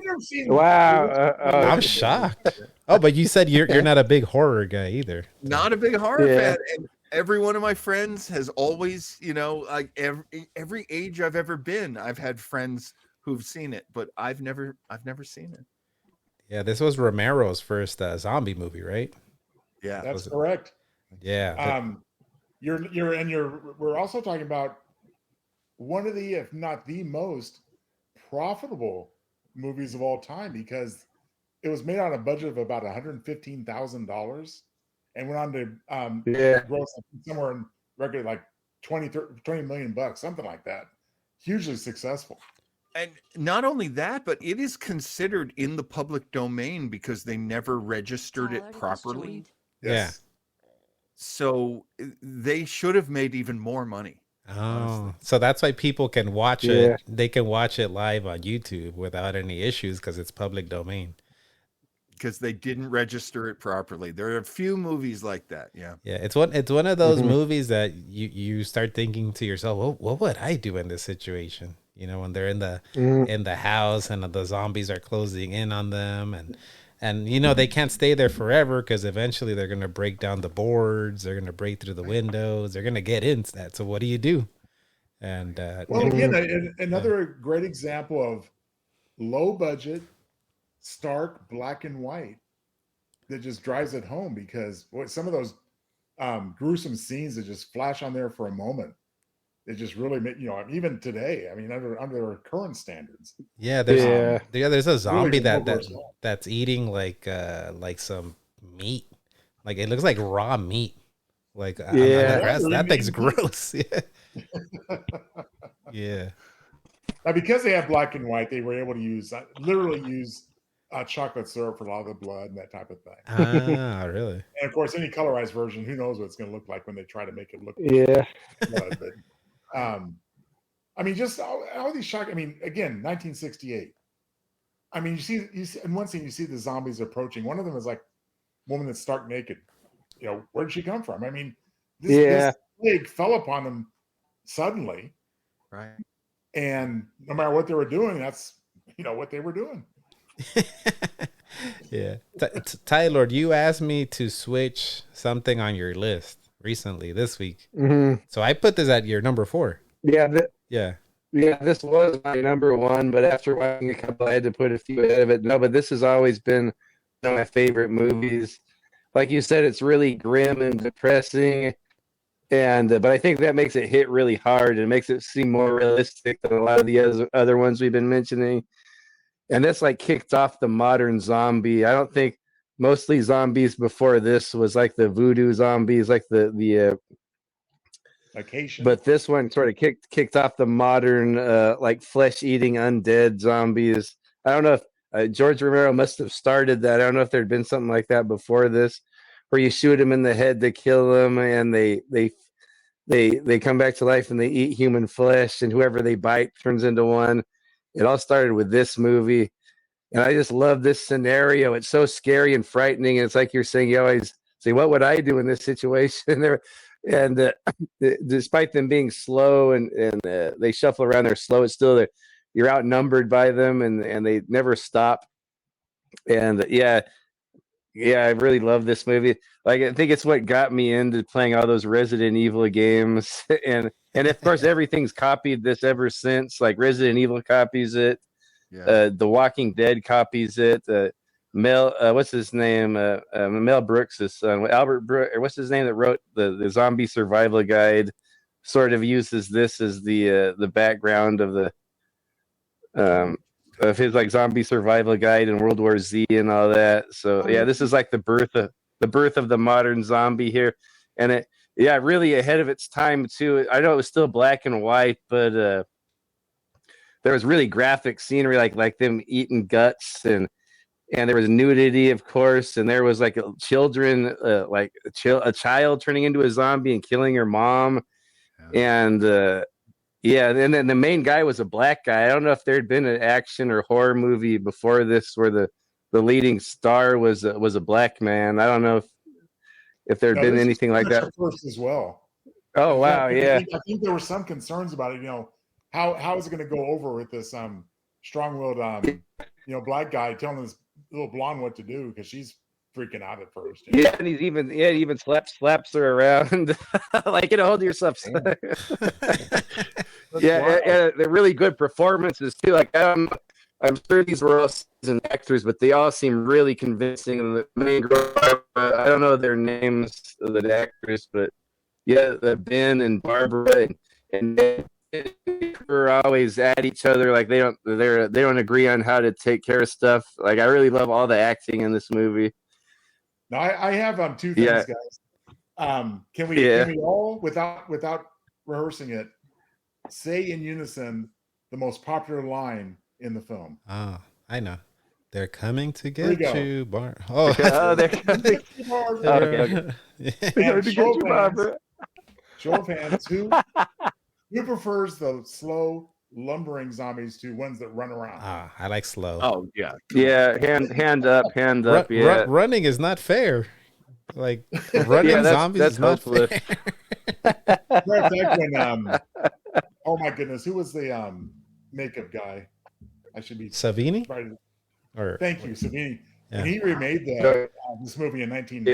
Yeah. I was gonna say, I think I like that one more because, the Barbara character in that movie. I mean, she's just walking right through them. She just kind of pushes one away. It keeps trying to come back. Yeah, she's. Yeah. Yeah, hot take. I Yeah, think Barber's a lot different in the new one. I think I like that 1990 one better, the Savini one. But maybe because I Yeah, saw it's that one good. first. I don't know.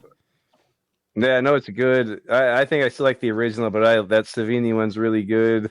With Candyman. Candyman's plays the black actor. Yeah. Tony Todd. Yeah, I love Tony Todd. One of my favorite I have actors. to say though, they kind of, in my opinion, in remaking it, botched. Spoilers. They botched the ending because the tragedy of killing Ben in the original. Yeah. This is having him turn into a zombie, then getting shot. Yeah. I don't like the original did.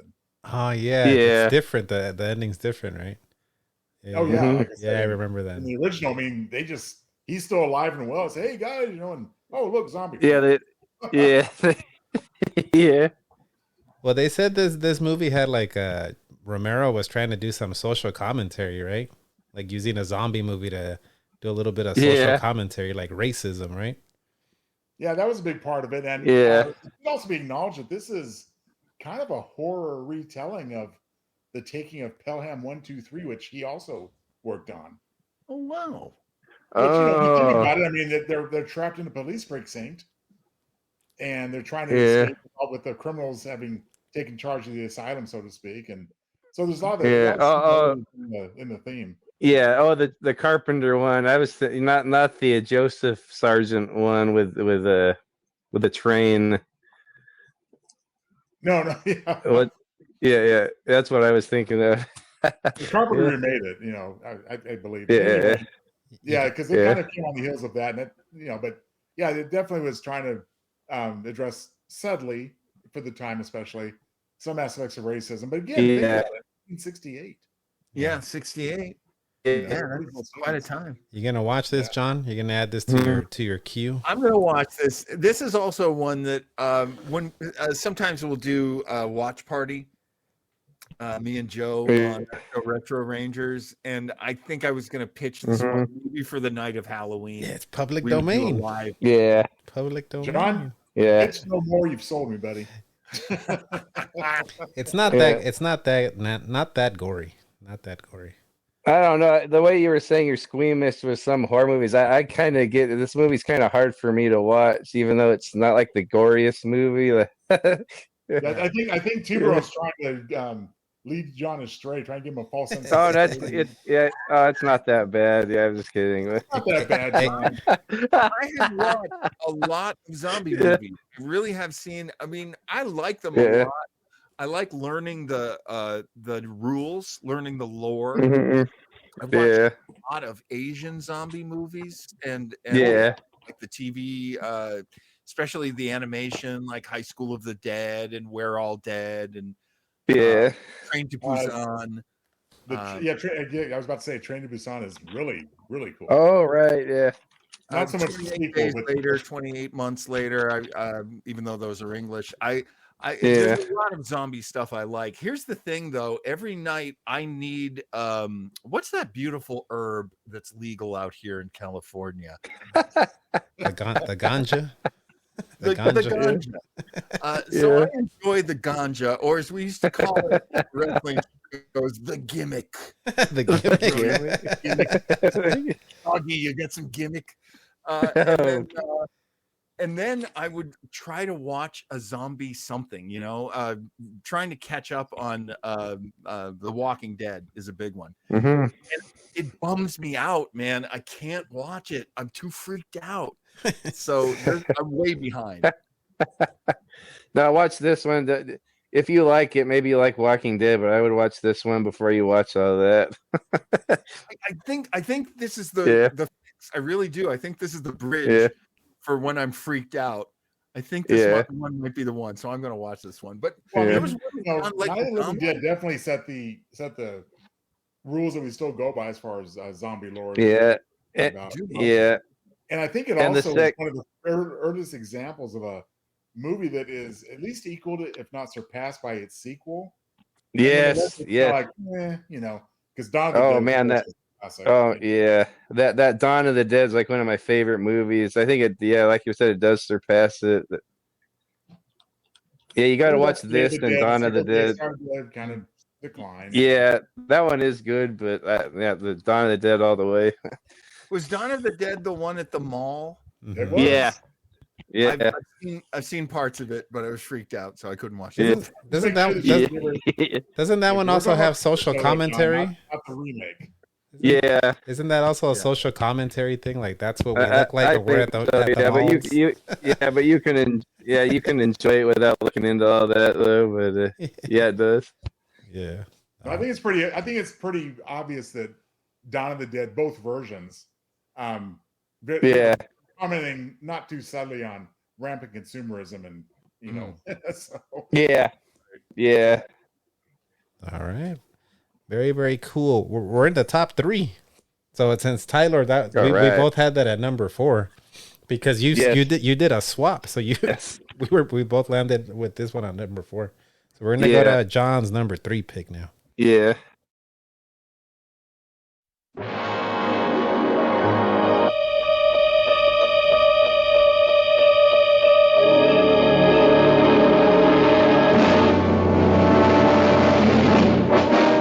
Science fiction has never imagined so strange or terrifying a story as that of the village of Midwich, England, cut off from life as we know it by some mysterious force. And later, at one and the same time, a child was born to every woman in the village. Children that grew to look like this. Beautiful youngsters behind whose fiery, hypnotic eyes lurked the demon forces of another world.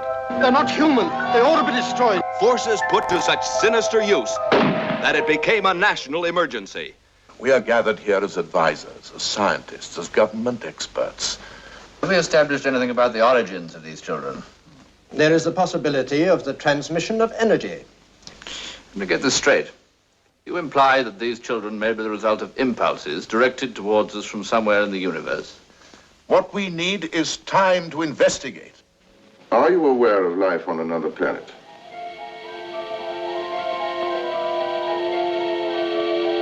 Why are you so nervous when an aircraft flies above you? Until recently, we haven't been able to make our control reach as far as a high aircraft. Oh, now you have, is that it? Today, their control reaches out into space. Tomorrow, will it girdle the globe? There's nothing you can do to stop us. Leave us alone.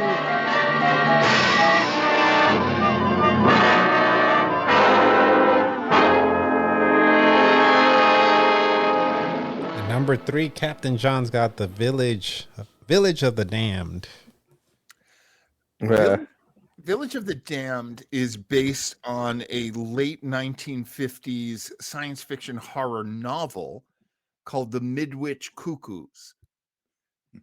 And if you're a reader of X-Men, you might recognize that because they actually have characters called the Midwich Cuckoos. Oh, wow. Yeah, they're in what's her name? The White Queen. The Hellfire Club. What was her name? The White Queen, the one that all white. Yeah. I want to say Emma something. Emma Frost? That doesn't sound right. Yeah, I think that's it. The idea of a cuckoo is actually from nature, which is the cuckoo bird will lay its eggs in other birds' nests so that bird will sit on the eggs and warm them and then eventually raise these children for the cuckoo. So their idea is what if aliens did that? And it's a 1960 film too. So one of the things they're saying is in this village, which was cut off for a while, that no one could go in or out, all the women of childbearing age wake up pregnant, and they have these white-haired, light-eyed, like Aryan children. And these children are super intelligent, and they're obviously not natural. They don't have human fathers. So they're scary little bastards.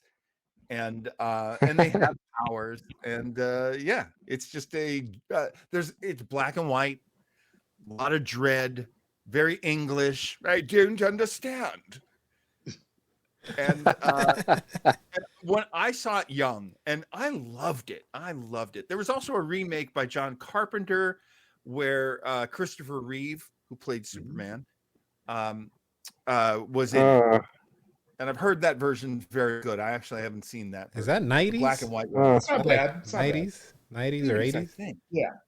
Yeah, early 80s. Yeah, Christopher Reeve and Kirstie Alley. It was a 90s effort. Kirstie Alley in it? Oh, good Lord. Yeah, and, it was not bad at all. I mean, if it wasn't for the original, you might think, hey, this is really good. It just doesn't quite measure up. But yeah, I'd give it a watch.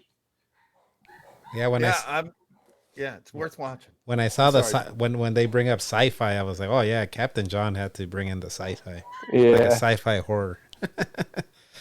I mean, that's it for me, that and the sort of like super villain essence of these kids. The kid you hear in the preview actually a year later did the movie The Innocence. So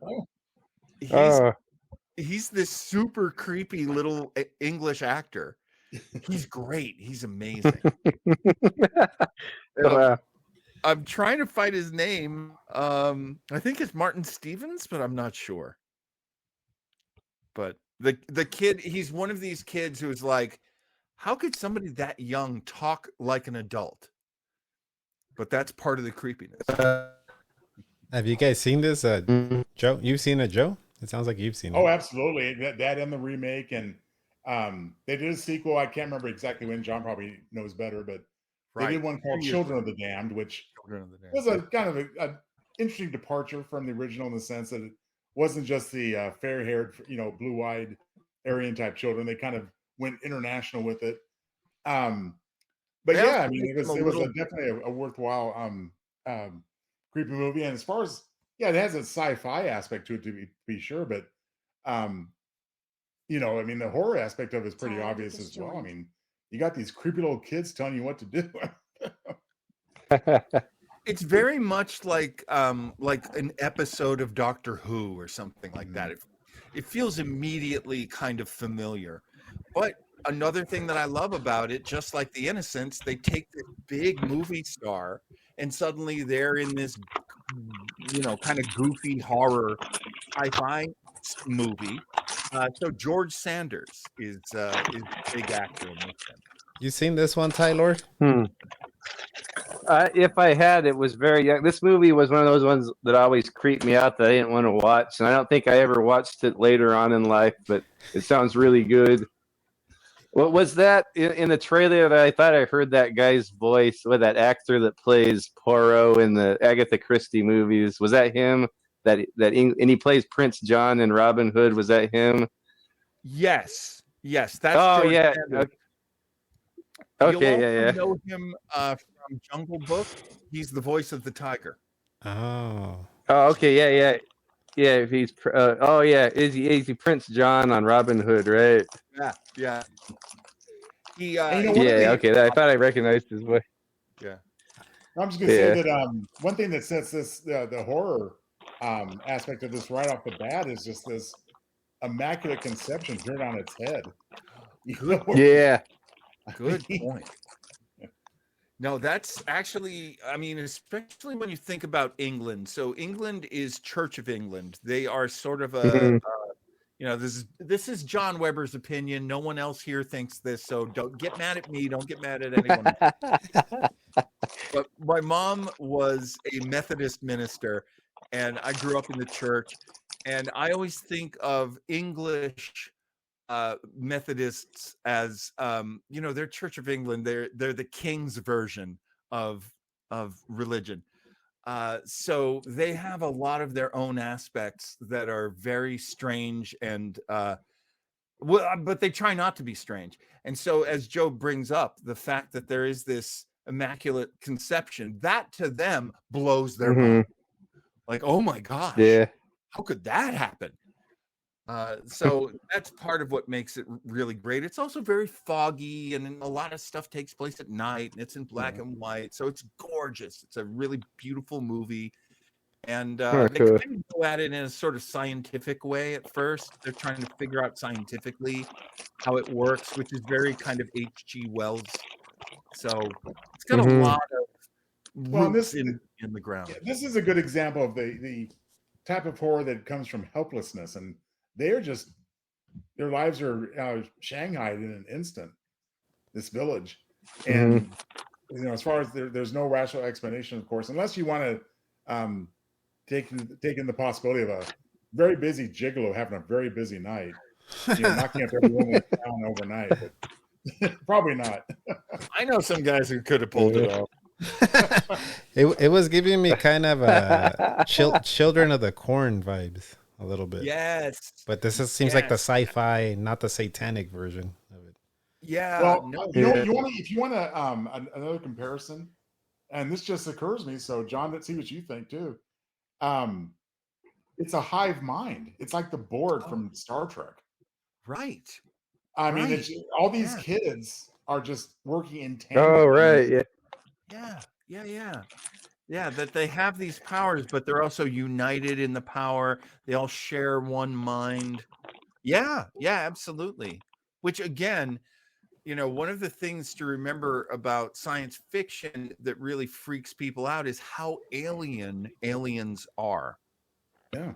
There are things that we take for granted. Well, everybody's got a mom and a dad. Everybody's got, relationships with people who are close to them. Not necessarily. And nature has these hive minds and these multi-celled creatures that sort of bind together in a hive. So yeah, that's another reason why they're creepy, and they're super intelligent. Like, they're not kids. They don't defer to adults. No. In 1960, that's freaky. And and further evidence that science fiction and horror, as well as other genres, continually overlap and clash is, I almost put on my list Alien. Of course, I didn't because it was 70s anyway, but it also occurred to me that we talked about it in our horror episode. Yeah. But there's just such it can go either way. Well, I have seen people say that Alien is a haunted house movie. Yeah. I've also heard people say that about Event Horizon. Yep. And The Black Hole. Speaking of Disney. Yes. Disney. Yeah. What about bed knobs and broomsticks? Oh, I love that one. I just bring that up because Tylord always brings up that movie with Angela Lansbury. Tylord, you no doubt have heard this already, Tylord, but did you know that Bed Knobs and Broomsticks was supposed to be a movie sequel to Mary Poppins? Yeah, it kind of has that vibe. I think it's the same director and all that, huh? Yeah. Well, the author of Mary Poppins said no. Oh, okay, yeah. Do that. Yeah. So they were like, whoa, okay. We'll just redo all the characters, but Angela Lansbury is your big star there. So that would have been actually make a sequel. So that would have been Julie Andrews and the kids. Yes, fighting off. That might have been interesting. Yeah, that would have been cool. As cool as it is now, I like how it is, but that kind of would have been interesting. It was one of my favorite movies as a kid. I loved it. Yeah. I think I loved any movie where kids are beating up adults. Evil adults. Yeah. All right.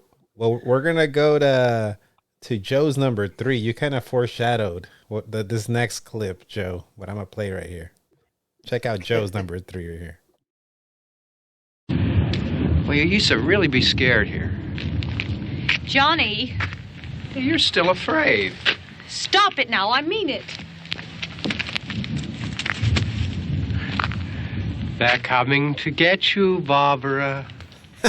At number 3, Joe, you've got Night of the Living Dead.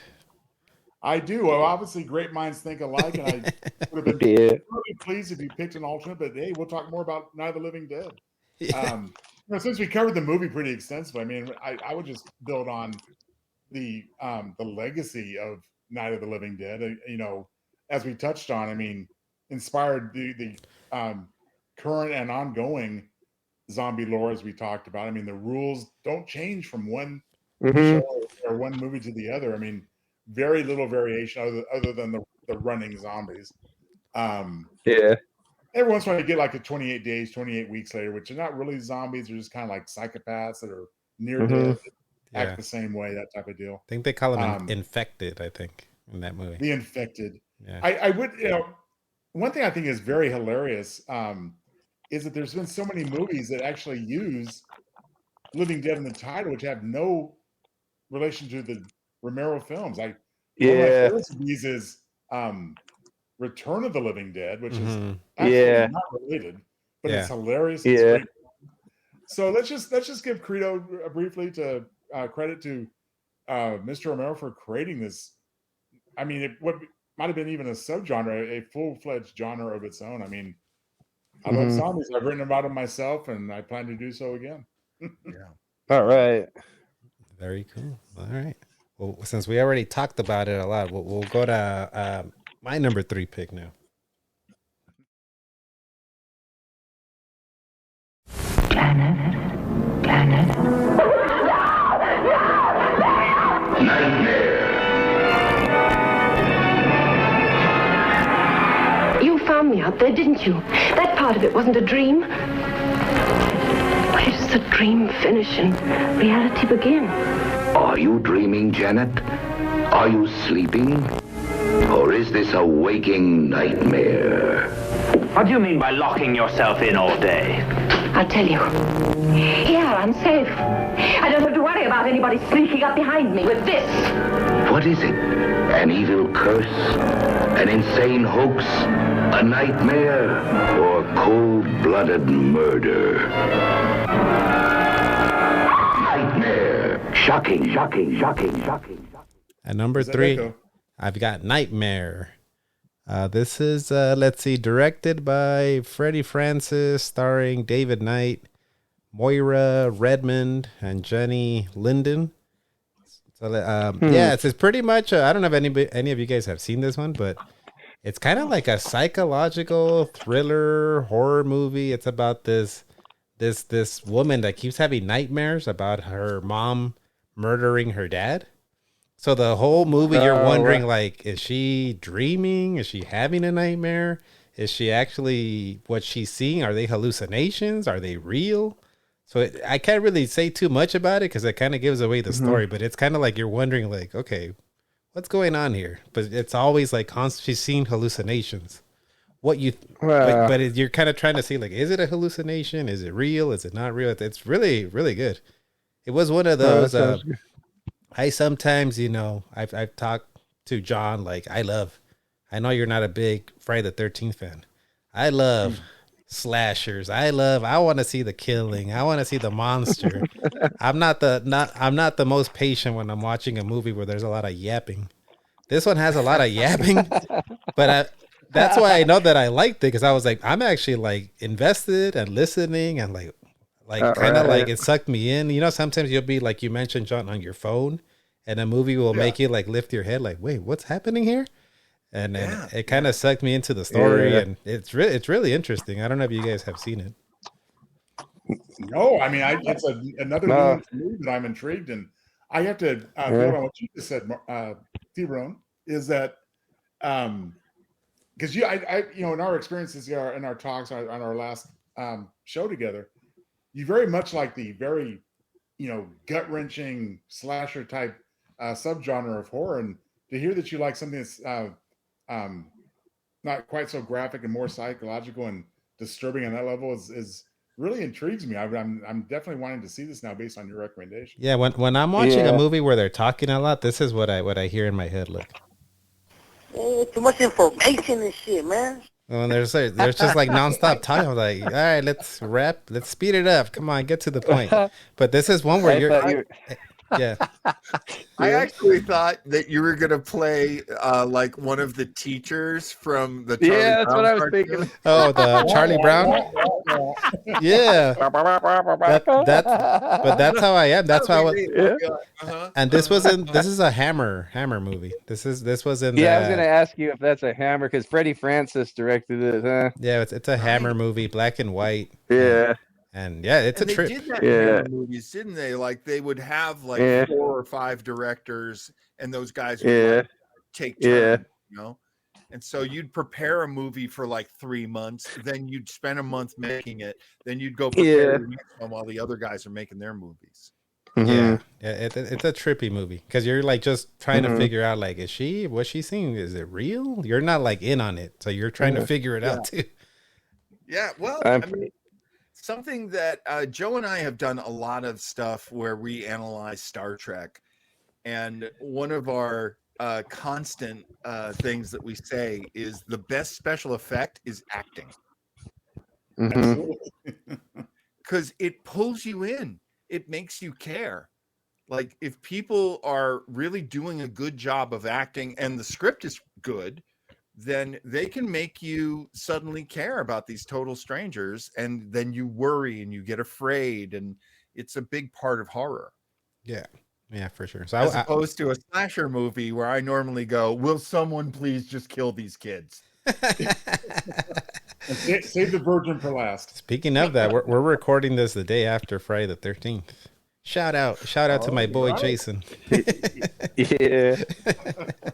But definitely still our Jason episode that we did that Tiburon that you did with me and Joe, that's one of our highest rated. Man, I'm telling you, man, episodes. Jason equals ratings. I'm telling you, John. Wow. Jason, Freddy, and who knows? Maybe there's a Michael Myers retrospect in our future. There definitely is. Yeah. Definitely. Speaking of that, I went to go watch Friday the 13th, unrelated. Friday the 13th, the final chapter, yesterday at the theater. And there's nothing like watching like an old school movie on the big screen, because I didn't grow up watching those. So good times. That was done on film too. That wasn't done with video, was it? Yeah, it's very grainy, very like grainy. Yeah, but I like that. I like that look. Yeah, I love it. Yeah, adds to the effect. Exactly. All right, we're gonna go now to Tylord's number 3 pick here.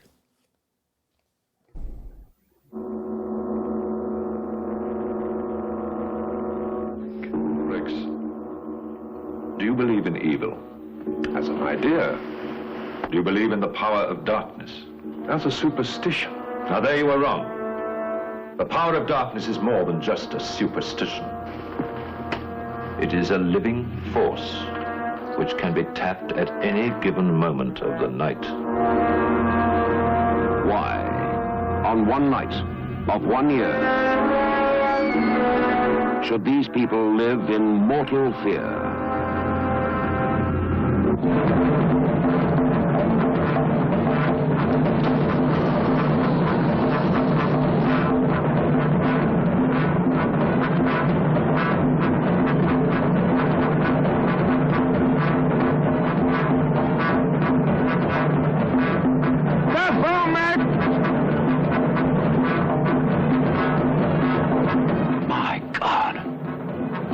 Of Mentis, the devil himself.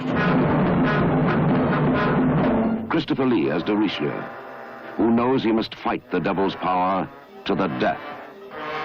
My God. Don't look at the eyes, Rex! Eyes, once filled with love, are consumed with fear. For Tanith is now promised to the devil. Listen carefully to what I say. This is Makata, the devil's chief disciple. Your will is leaving you, slipping away.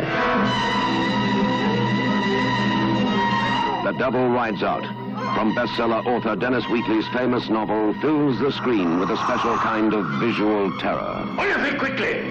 Back to back, join hands! You will hear his evil.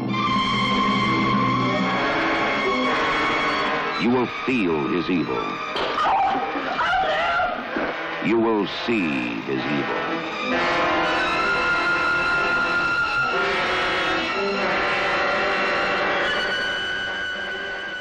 Tylord's got The Devil Rides Out. That is number what pick is this for you? Number 2 pick? Yeah. Number 3 pick here? Number 3 pick for Tylord. Yeah, number 3. Yeah, 3, yes. Yeah, and I guess this was based on a novel, but I never read the novel. I guess it strays slightly from the novel that Dennis Wheatley wrote, but I guess he highly approves of this screenplay that was done by your boy Richard Matheson. So we got Terrence Fisher, the cameraman himself, Terrence Fisher, directing this. This may have been when around the time he got hurt, so I don't know if he did all of it. That other movie earlier, the Dracula one, he couldn't do that. But yeah, so we got the novel from Dennis Wheatley, and we got Richard Matheson's screenplay and Terrence Fisher. So you know this one's good. And we got Christopher Lee in there again, as he's actually the hero in this. And he's really awesome as a hero. We always think of Christopher Lee as the big baddie. He's Dracula. He's Francisco Scaramanga. He's the guy from Star Wars. What is he called? Count Dooku. And he's Saruman. That's right. Yeah. We always think of him as the big baddie. In countless other movies, he's always a baddie just because he's super tall and dark and he has a scary voice. But he's really he's like almost like a Gandalf type character in this. This is a movie about Satanists. That I guess in the novel it was a group of Satanists who are trying to start World War II or III, whenever it was written. It must have been they were trying to start World War II. Maybe I'm not sure when it was written. If they were trying to start the next World War. This movie's set in the 30s, but they did away with that, and it turns it to a more personal family thing where. Christopher Lee and his friends, they have a friend who's joined this satanic cult, like in the occult, and they're trying to get him out of it, but he's almost like brainwashed. I think it's super intriguing and scary. Like they really don't want their friend involved with this. Christopher Lee's like this aristocratic guy, and he's like he knows about the occult, and he's I don't know if he's a priest or whatever, but he knows all about the dark art, and he doesn't want his friends involved with it. And his friend that gets involved with it, I don't know the actor's name. He looks like Spider-Man. What's his name? The little guy that plays Spider-Man. Toby or Tobey Maguire. Yeah, the guy. This guy's always fighting like he's brainwashed by the leader of the cult. The leader of the cult his name is Makata, and he's scary as hell. He's such a manipulating guy. He can like control people's minds with his eyes. The leader of this occult satanic cult. He's played by Charles Gray, who's a really underrated actor. I'm gonna hate to keep talking about James Bond. We got a James Bond villain as the hero in this, but we got a James Bond villain as the villain. Charles Gray, who played Blofeld in Diamonds Are Forever, and everyone clowns on him for being silly as Blofeld in Diamonds Are Forever, but he's scary as hell in this movie. Like just his presence, like how much power he has over people, and he has like the power of Satan himself. He can just summon up Satan, this guy, and he's trying to get Christopher Lee, and there's a group of friends. It's Christopher Lee and his buddy Max, and I like his buddy Max. There's like a few leads. His buddy Max kind of reminds me of a James Bond type character. Like he always has the gray 3-piece suit that Sean Connery wears on Goldfinger, and he's driving around with a lady in a Bentley, and there's a car chase in it. So there's like James Bond elements. Even Christopher Lee's character has the same Rolls Royce that Goldfinger had. Sorry, I keep talking about James Bond. This is supposed to be horror, but they actually wanted to get Gert Frobe that played Goldfinger to play the Satanist in this, but they got Charles Gray. But scary movie. There's a young lady too. They're trying to initiate her into this satanic cult. A beautiful young lady. She's kind of like the romantic lead to the guy Max. So they're trying to get her and their buddy Simon, that looks like Tobey Maguire, out of this cult, and they keep wanting to go back. Like they're so controlled, but it's scary as heck. Like I know that the special effects might look kind of silly now, but just the idea that like there's demons like incarnated just out of nowhere. Like at the beginning, they see a demon up in this guy's attic. Like he let their buddy Simon lets this cult use his house, and he has like a observatory up in the roof, and he's trying to tell them, oh, we're just astronomical things. We're doing astronomy things. He's telling Christopher Lee that, but Christopher Lee knows that they're into the satanic arts, and he goes up there and like they summon a demon up there. I think it's really scary at the end. Like they're trying to get the little girl of one of the friends, and they're trying to sacrifice her to Satan. There's like a big spider at the end, like a giant tarantula that they conjure up. I really like all the characters in this too, and all the acting. Like the main three guys, and then there's a fourth guy, and the wife is really good too. Like she's one of the most important characters. The one guy's wife. And the girl is really pretty too. The like romantic lead girl. I can probably. I don't want to give too much of the movie away. You got to watch it if you haven't seen it. The Devil Rides Out. Probably one of my favorite Hammer movies that I've seen. You guys from 1968. Hey, you guys seen this, Joe or John? No.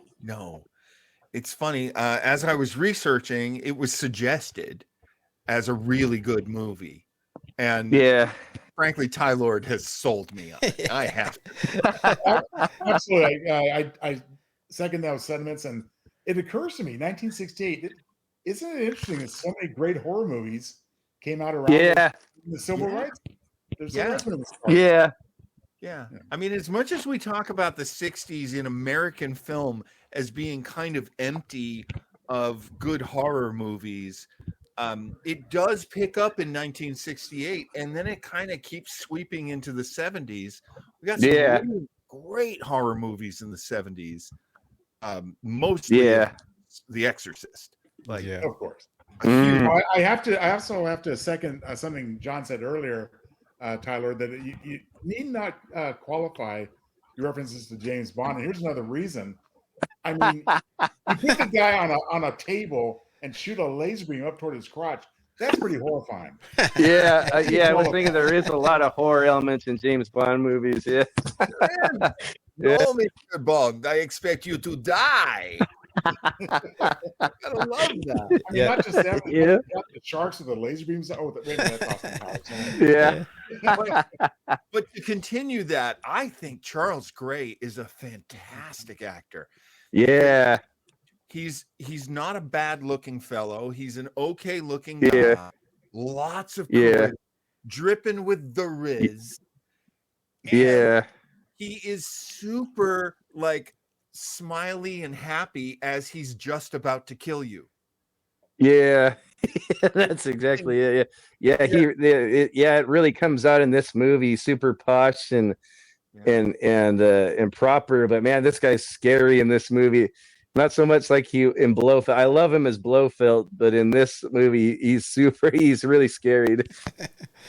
I was watching the trailer. The dude with the goat head looked freaking scary. Like a dude with like a goat head. That was. Yeah, they summoned up Satan for their little ceremony. That's back when goat had a more literal meaning than it does today. It was a bad thing. So Tylord does a James Bond podcast. So we always joke like, no matter what the topic is on the podcast, we get a James Bond reference. Like, we'll have to check the time. Last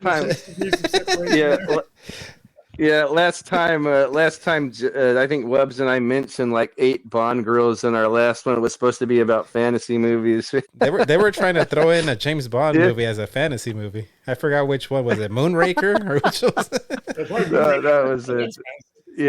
I think he was trying to put in Die Another Day. That makes sense to me because look, I'm in my 60s. I'm not a young man. Mm-hmm.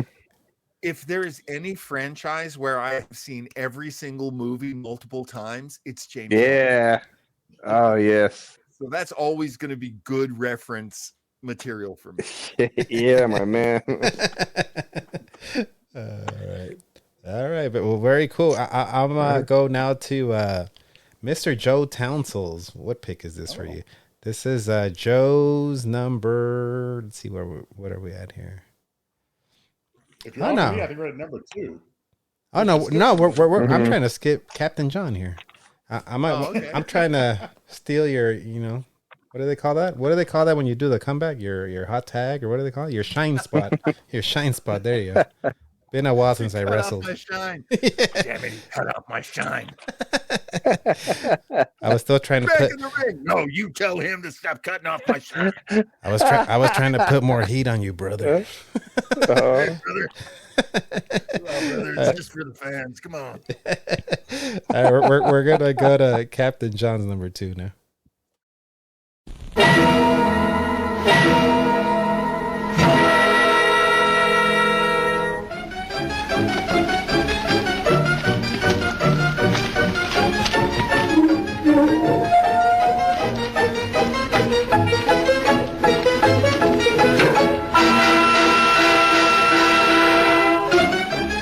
Pourquoi mens-tu? Depuis le temps que je te connais, je lis sur ton visage. Dis-moi la vérité.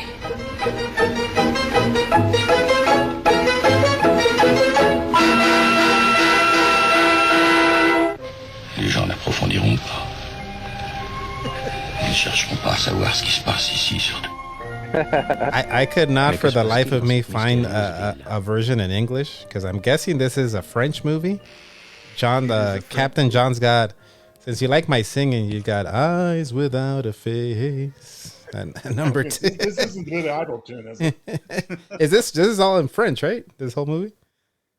This is a French movie. It was originally, if you think of the Billy Idol song, which Tiburon was singing, you hear a woman singing La you sans visage, eyes without a face, La you sans. So it was called La you sans visage, which means eyes without a face.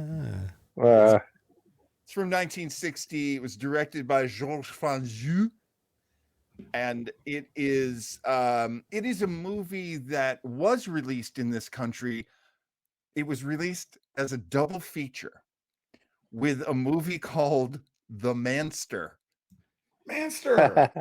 The Manster. Yeah, I remember that. Yeah, they were teamed up, and the English title given to the beautiful La you sans visage was The Horror Chamber of Dr. Faustus. It was released in 1962, and it went straight to drive-ins. It was a double feature. And, your rickety haunted movie houses were showing it as well. But this is probably one of the most gorgeous foreign movies that you could ever watch as a horror fan. It's not supernatural, it's body horror. Here's the story. That's what gets me. Body horror gets you? Yeah, except someone who writes it, that particular subgenre just gives me the willies. Yeah, well, I mean, you do. Joe Townsel, the author, does confront his demons, folks. I give him a lot of credit for a lot of things because he's good at all of them. But body horror is a big part of your stories that always freaks me out. This movie, I had to stop watching it. It was so damn creepy. Okay, here's the story. There's a plastic surgeon whose daughter was in a terrible car accident. Oh no, one of those. And her face is pretty much gone. Her face is destroyed. So she wears this mask, and all you can see are her eyes. And the mask is like a doll face. It's just very flat, and there's no detail to it. And she's obviously going through the worst psychological, hangover that one could have from going through these terrible accidents and losing her beauty. And she's very young. She's like 20. And so what he does is he finds women and takes their faces and then tries to transplant them onto his daughter. And the movie is all about the process of doing it. It looks so gorgeous because it's French and it's black and white and it's 1960. Yeah. It is so perverse and so twisted. And also because it's French, it's very not sentimental. Mhm. There's not a lot of tense music. There's not a lot of saving. There's not a lot of at the last minute someone got rescued. There's not a lot of that. Yeah. So this is a screw with your mind movie. This is something maybe you'd want to put on at a party, and then people would be looking at your big screen going, "What the hell is this?" Wow. I don't know how one would enjoy it because I was really frightened by it. Yeah, that sounds terrifying. I was watching the trailer on my end, and there's like a scene where like her face is kind of coming apart or something. Her skin. I was like, oh, what the hell is? Yeah. And like not in a like exploitative 70s movie kind of a way either. Like in a like one of the most beautiful films you've ever seen. It's really disturbing. You seen this one, Joe? I have not. Of course, now I'm going to be drawn to it in a perverse, self-destructive way. Thank you, John. Like a moth to a flame. But I can definitely see how it might have been an inspiration to some other stuff I have seen, and that's the right word for it. There's a movie that came out late '90s, I believe, named May. I'm sorry, I can't tell you who's in it or whatever, but the plot of that movie is basically a woman who collects body parts to make the perfect person for herself and sews them all together and all that wonderful, okay. Yeah, pretty hands, that type of thing. And, on and on. I mean, there was an episode of Masters of Horror, which was a 24 episode, or maybe it was only 12 episode Showtime series, which dealt with a woman who was in a horrible car accident, and she's gone and her skin's burned away, and there tries to get new skin from somebody else. So it's definitely the type of, for lack of a more sophisticated word, the most icky type of horror you can watch. Yeah. There was a British film that was a real direct ripoff of it called Corruption, that Peter Cushing was in. There was also a Pedro Almodovar movie from 2011 called The Skin I Live In. Ooh. That was very much like terrible. John Carpenter has said that he chose the Michael Myers mask based on the mask. That's creepy. Wow. Yeah. He was going for a like blank, plain white. kind of a Yeah. You see, you got a William Shatner mask to do it. Interesting. John Woo has said that the inspiration for Face Off was this movie. Whoa. You seen this one, Tylord? It doesn't sound like you've seen. No, I'm highly intrigued though, but I'm also terrified. I don't know if I could watch, but it sounds good from what he's talking about, the cinematography and all that. I did see it's also another one I think maybe drew inspiration from this. I just recently watched the remake of David Cronenberg's Rabid, and it starts off a lot like that with a girl getting disfigured and her face she's going through a lot of psychological problems. It kind of different from the Cronenberg one, but that it made me think of that movie, that Rabid remake. That's kind of a newer movie. I gotta see that because the original Rabid was one of my favorites. Yeah, I love that movie. Yeah. Did the Billy Idol song have anything to do with this movie? That's all I'm wondering. Billy Idol has said that this movie inspired him to write his song. Whoa, really? Wow, this says everything has its roots in this. I mean, it's so interwoven, right? The fact that this is not a well-known movie in the United States, yet so many artists have drawn from it. Yeah. It could have been on the soundtrack at the timing aligned, Yeah. Wow. That's awesome. I wonder. Off the Rebel Yell album, I think. Off the Rebel Yell. Cradle of Love. Cradle of Love. Oh no, that one came off the. Actually, that song is from the soundtrack of The Adventures of Ford Fairlane. Oh, really? Cradle of Love? I think, unless I'm wrong. I believe it. All right. One to check out. I'm sure some of these movies, I'm sure you can find them for free on YouTube. I have a feeling. I can tell you for a fact, YouTube's got some nice looking copies of this one. Oh, good. I'm going to be there. Yeah, okay. You might want to watch it tonight. There you go. Right before Unless you bed. want to sleep. Right before bed. All right, we're going to go now to Joe's number 2 pick here.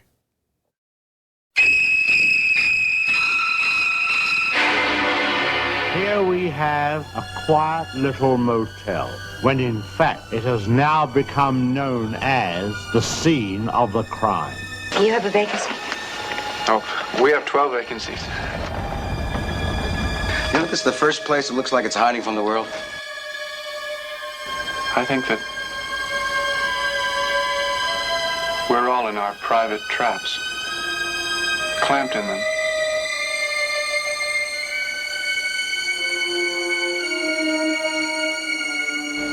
And none of us can ever get out. Is anyone at home? Oh, that must be my mother. Is anything wrong?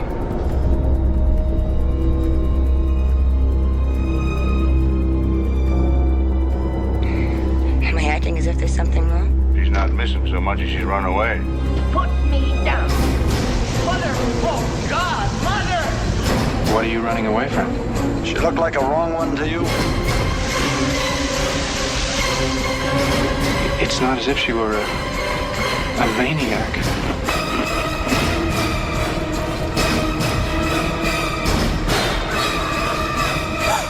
She just goes a little mad sometimes.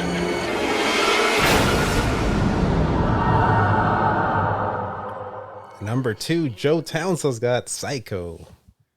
Psycho, my goodness. I mean, we were talking earlier about how movie trailers used to be something other than just a collection of scenes. And Hitchcock was known for creating little mini movies for his trailers. And this was one of them.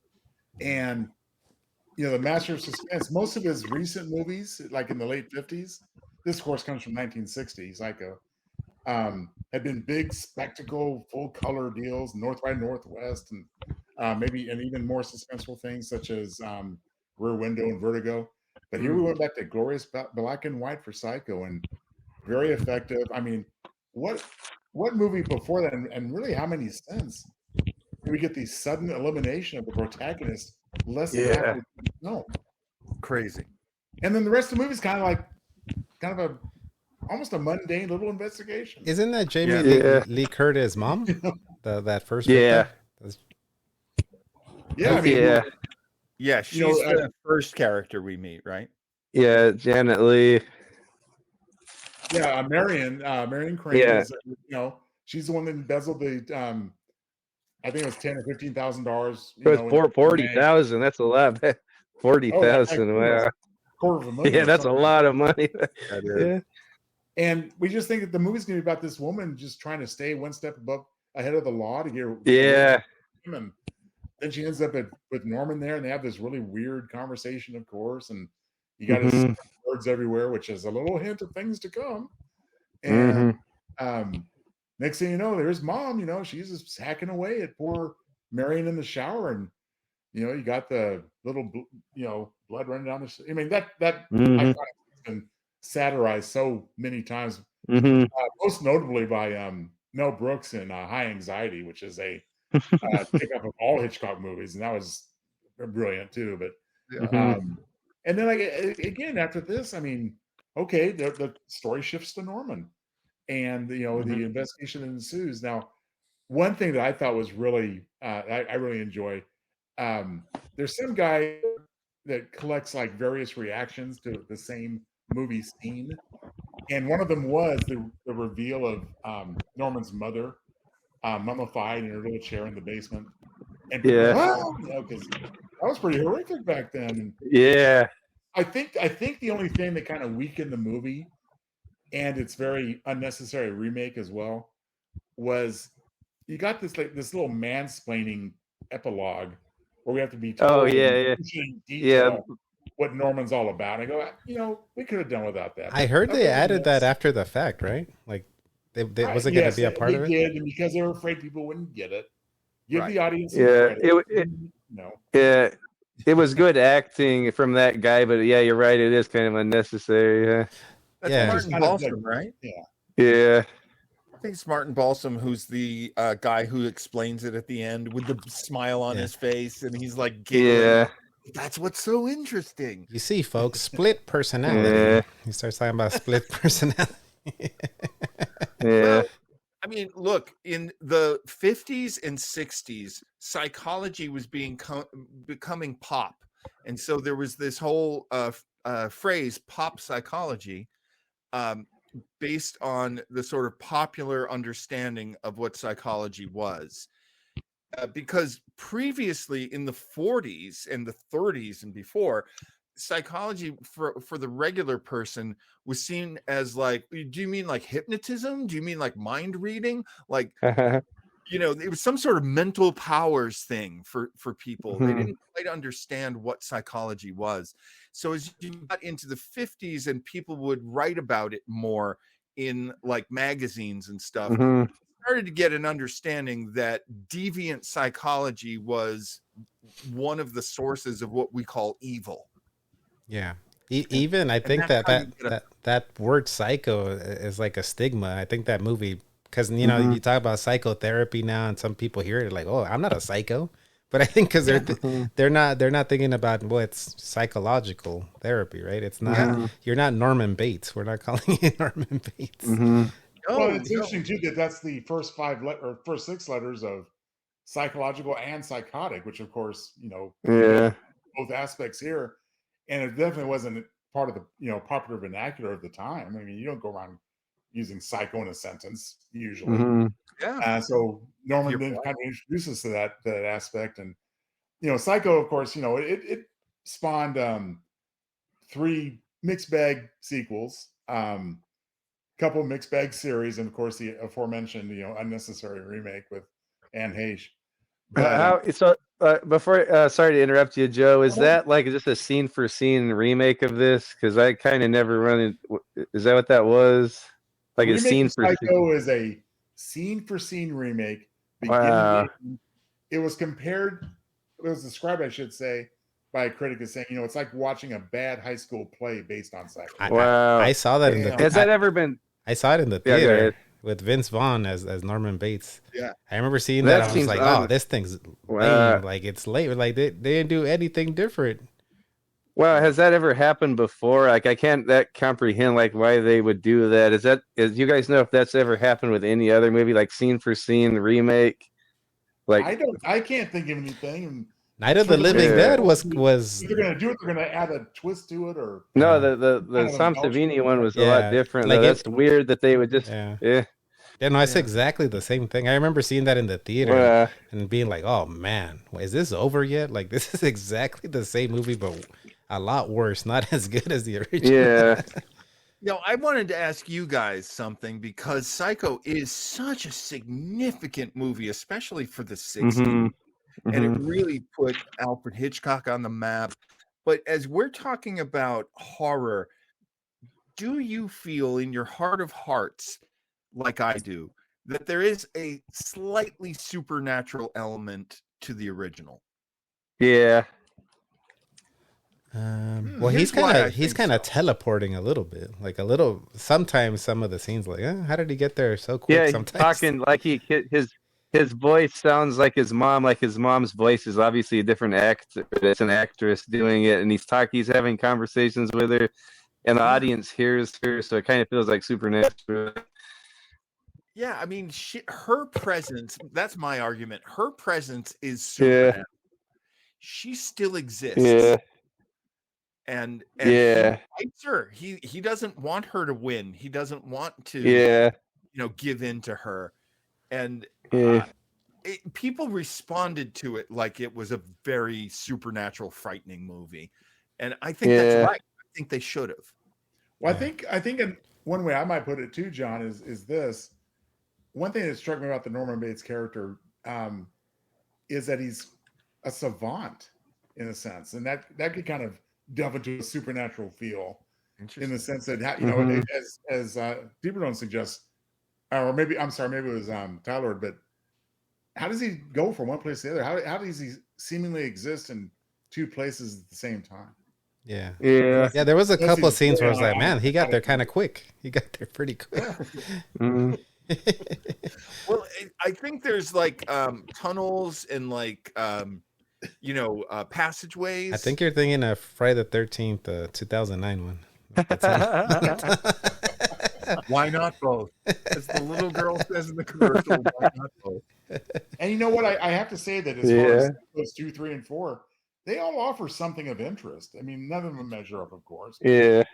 They do successfully on several levels build on the impact of Norman Bates and Perkins, of course. I mean, I like Vince Vaughn, but he was no Tony Perkins. Let's face it. Oh my God! Yeah. So not Tony Perkins. Mhm. There's also like I watched it first in film class back in college, and if you go back and watch it, look at the things that are in each shot. There's a conversation that he has with his victim before anything bad starts happening, and he's sitting back talking to her, and you can see like the taxidermy animals behind him. Yeah. Most of them are birds, and like sitting back, he's relaxed, but when he starts getting intense, he leans forward, and then you can see different stuffed birds that look like they're about to attack. Oh, right. Yeah. I never noticed that.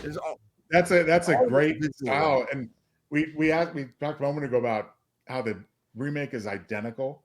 There is that exception. They chose, for whatever lame reason, to take out that effective approach and just put shots of birds flying through the air intercut with the murder. It's just Jesus. Yeah. Sorry. Enough said on the remake. I mean, oof. They say some I people also love that it's Anne Heche, because it's like, guys, I mean, God rest her soul, but still, She guys, died? nobody cares about She passed away? Oh, That's Ellen. Oh, she died? Ellen's ex, right? Ellen DeGeneres' ex-girlfriend, I think? Yep. Yeah. I think Anne Heche Oh, I got didn't realize about, she passed. 10 years or so. Yeah, you're not missing anything with that remake, Tylord. I think you're good. Yeah. Stick to Tony Perkins. Yeah. Heck yeah. Watch Bed Knobs and Broomsticks again instead. I'll watch that, Vince. Good damn movie. Everyone should watch. Gladly, yeah. Gladly, yeah. She wrote. I've also heard people say Psycho's the first slasher, like the first slasher movie. What do you guys think? I think it preceded it for sure. Yeah, I think that's fair. Yeah, 1960, yeah. And can I tell you that, like, when so my number 5 movie, The Innocence, was brought over to the United States, they made the poster look exactly like the Psycho poster. Trying to piggyback. Trying to get the same audience. Trying to get very different movies, extremely different movies. Trying to get. I'll go off genre for just a moment, because I do have to again recommend Mel Brooks' High Anxiety. The scene in question, so good. Mel Brooks is demanding a paper from the bellboy at the hotel. So the guy finally comes in while Brooks is showering his character. He's got the paper rolled up. He goes, "Here's your paper. Here's your paper." You can see the ink from the paper running down the chain. I love that Mel Brooks made himself the nude in the shower who gets attacked. Yeah. I think I'm gonna have something to add to that topic a little bit later in our show tonight. All right. Well, cool pick. I'm gonna go now to my number 2 pick here.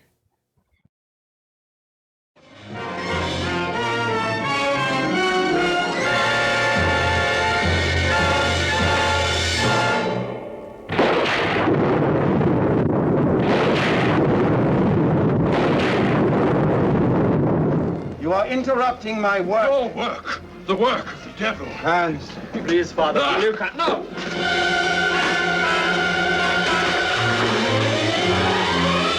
The evil of Frankenstein.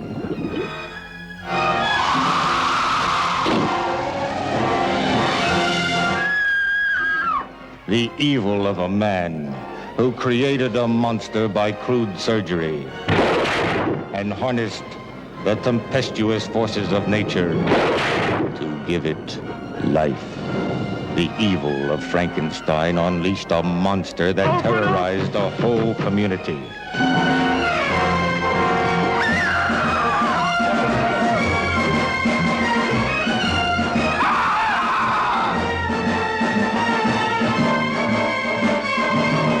Peter Cushing as the Baron, and Peter Woodthorpe as the ruthless Professor Zoltan, who fought the Baron for control of the monster. Oh, he'll understand you, all right. He just won't obey you. That's all. Duncan Lamont as the chief of police. Katie Wilde and Sanderels as two young people caught up in the evil of Frankenstein.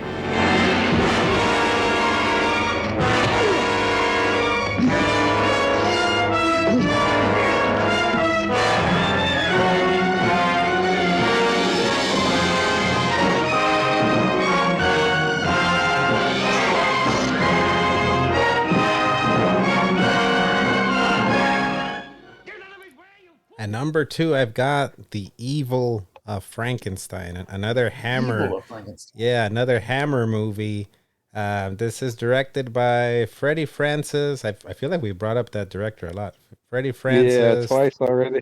Starring, I finally know who the hell you're talking about, Tylord, when you talk about Peter Cushing. This is the first Peter Cushing movie I've seen. He's Dr. Frankenstein. You got Peter Woodthorpe, Duncan Lamont. I had been looking for my my Jason Voorhees, my Leatherface, and this is my Jason Voorhees, Michael Myers. This is The Evil of Frankenstein. Man, really fun movie. Like a lot of kills, a lot of action. Yeah. Cushing is Dr. Frankenstein. He creates Frankenstein monster. I think it goes wrong. He ends up losing him somehow. I don't know how you lose the Frankenstein monster, but he loses him.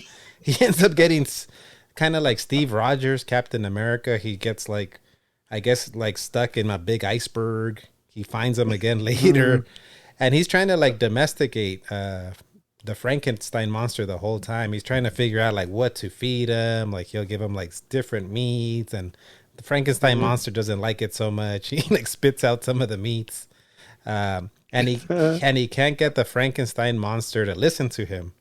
So at some point in the movie, he comes across this hypnotist that's working for like the circus, and he's able to get the monster to do stuff. Like get some sit. Wow. Okay, now so then the hypnotist gets like this power trip. He's like, oh, I have this monster that'll do anything for me. Like go to the town and steal some gold for me. And he would go and bring up this gold. Yeah. So this whole time, like, Cushing's pissed off because he's like not listening to him. And now this guy's using the monster for evil. Some rapey scenes. The hypnotist tries to rape this deaf mute girl a couple times during the movie. That's pitiful. Yeah, that's why I was like, man, what's up with these Hammer movies? They're like, there's someone always trying to like force themselves on a woman. It's a really fun one. I don't know if any of you guys have seen this one. No, it's a new one to me as well. Yeah, I don't know if I've seen this one. Is Christopher Lee the monster again, or they got a different guy? I don't know who the Frankenstein monster is. You can't really see him. He looks like he's almost made out of like paper mache or something, like his mask. Yeah. Like it doesn't. I mean, it kind of looks like Frankenstein, but not really. But it's really cool. So when they got to Frankenstein in that period, like in the 60s and 70s, I think they started making him look more like zombie. Yeah, he's like zombie, pale, kind of albino looking, like kind of like yeah. It didn't look like Herman Munster anymore. I mean, that was a new Frankenstein. Yeah. Well, that actually became like a legal problem. Was the Frankenstein monster? All of Frankenstein is in the public domain, but if you make him green and you give him a square top to the head and you put bolts in his neck, Universal will take you out. Okay, yeah. Ooh, watch out. Okay. Oh, really? So it has to be very different looking if you're not working for Universal. Oh, I wonder if that's why he looks like he's albino. He doesn't have the bolts. He does have like those high boots, but it's a really fun one. Really fun movie. That's why I just make the 5'4" Frankenstein taller, you know? Yeah. Yeah. One of the interesting things about the story, though, is actually canon to the novel, which is at the end of the novel, he does go like up to the Arctic Circle. Yeah. And he gets frozen. Oh, yeah. So that happens in the middle of the movie. He gets frozen. Yeah. No, that's actually really cool. That's canon. That comes from the novel. Yeah, and you kind of get like empathy for the monster because he's like, he's. I think at times in the movie I think he gets like headaches or something, and he's kind of like tripping out, and Cushing's trying to like figure out what's wrong with him. I always felt bad for the monster because they kept calling him Frankenstein. That's not him. He's the Frankenstein monster. Yeah. Yeah. I beg your pardon. Dr. Frankenstein is my father. Allegedly, and again, promoting the great Mel Brooks. I'll just say this: if you haven't already, check out Young Frankenstein. Yeah. Oh, absolutely. Yeah, one of the things that people say is that he names himself Adam, but there's apparently another part of the book where he says, "You might as well call me Frankenstein because that's my father's name." Ah, okay. Could go either way. Yeah, but this is my favorite Hammer movie that I've seen so far. So check it out. Cool. The Evil of Frankenstein. Evil of Frankenstein. Evil. Always Mel Brooks would say Frankenstein. Yeah, that's Frankenstein. Wasn't that the dad from like Everybody Loves Raymond that was in that movie? That was Frankenstein. Yeah, the Peter Frankenstein. Boyle played the monster. Oh yeah, the dad who was what's his name? Peter Boyle. Yeah. Yeah. There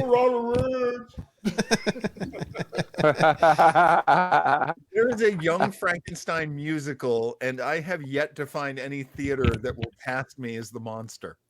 Oh God, keep trying. 6'4", I could totally do it.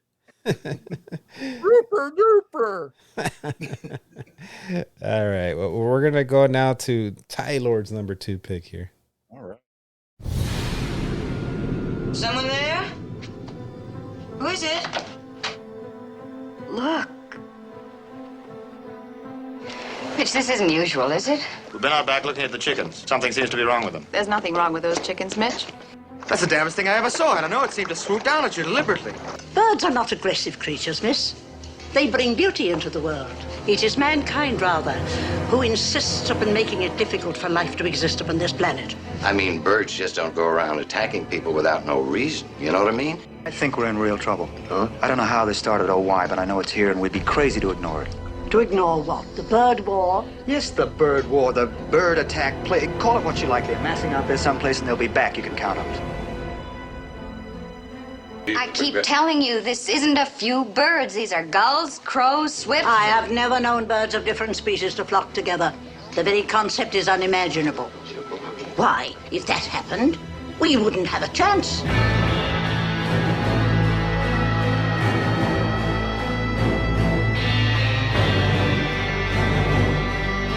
Get yourselves guns and wipe them off the face of the earth.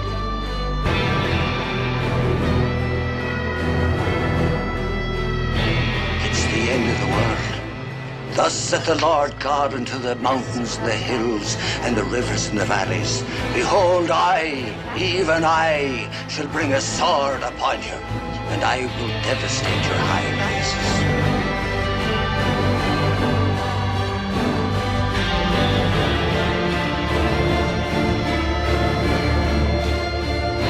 Doesn't it seem odd that they'd wait all that time to start a war against humanity?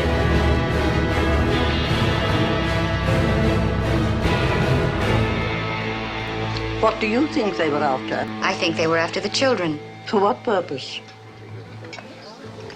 To kill them. Damn, at number 2, Tylord's got The Birds. Yeah. And that was a pretty epic spaghetti western trailer you got of it right there. That was pretty cool. It was like a modern. It was a modern trailer of the movie. Yeah. Okay. Yeah. So, man, I almost put this one as number one for me. I love another Hitchcock. We just talked about Alfred Hitchcock, 1963. Man, I really love this movie.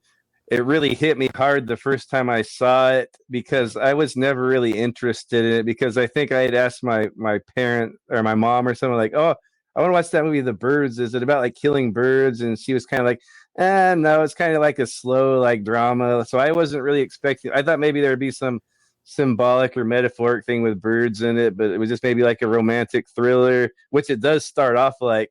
Yeah. So I finally got around to watching this when I was a young man, like maybe a teenager. And so I was just expecting like a romantic thriller type thing. And I thought maybe that there was something weird going on with Rod Taylor or Tippy. How do you say her name? Hedren. Hedren. Yeah. Yeah. Tippy. So, but I thought it was an intriguing movie. Like the first half of the movie, like, wow, this is pretty good. Like all Alfred Hitchcock movies, this is a pretty intriguing, kind of slow pace, no music.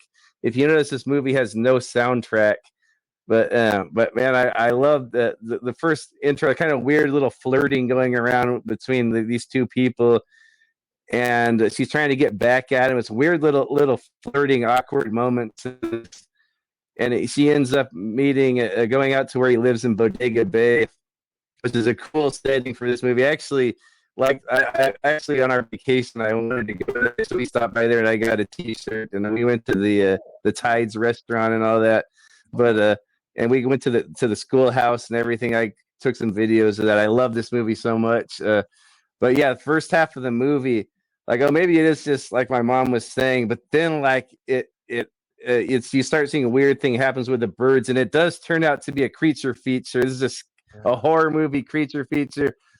Really good characters, though. I love how they build up the characters in this, so you really are interested in them, and then they just sort of take a left or a right turn or go off the rails with this movie.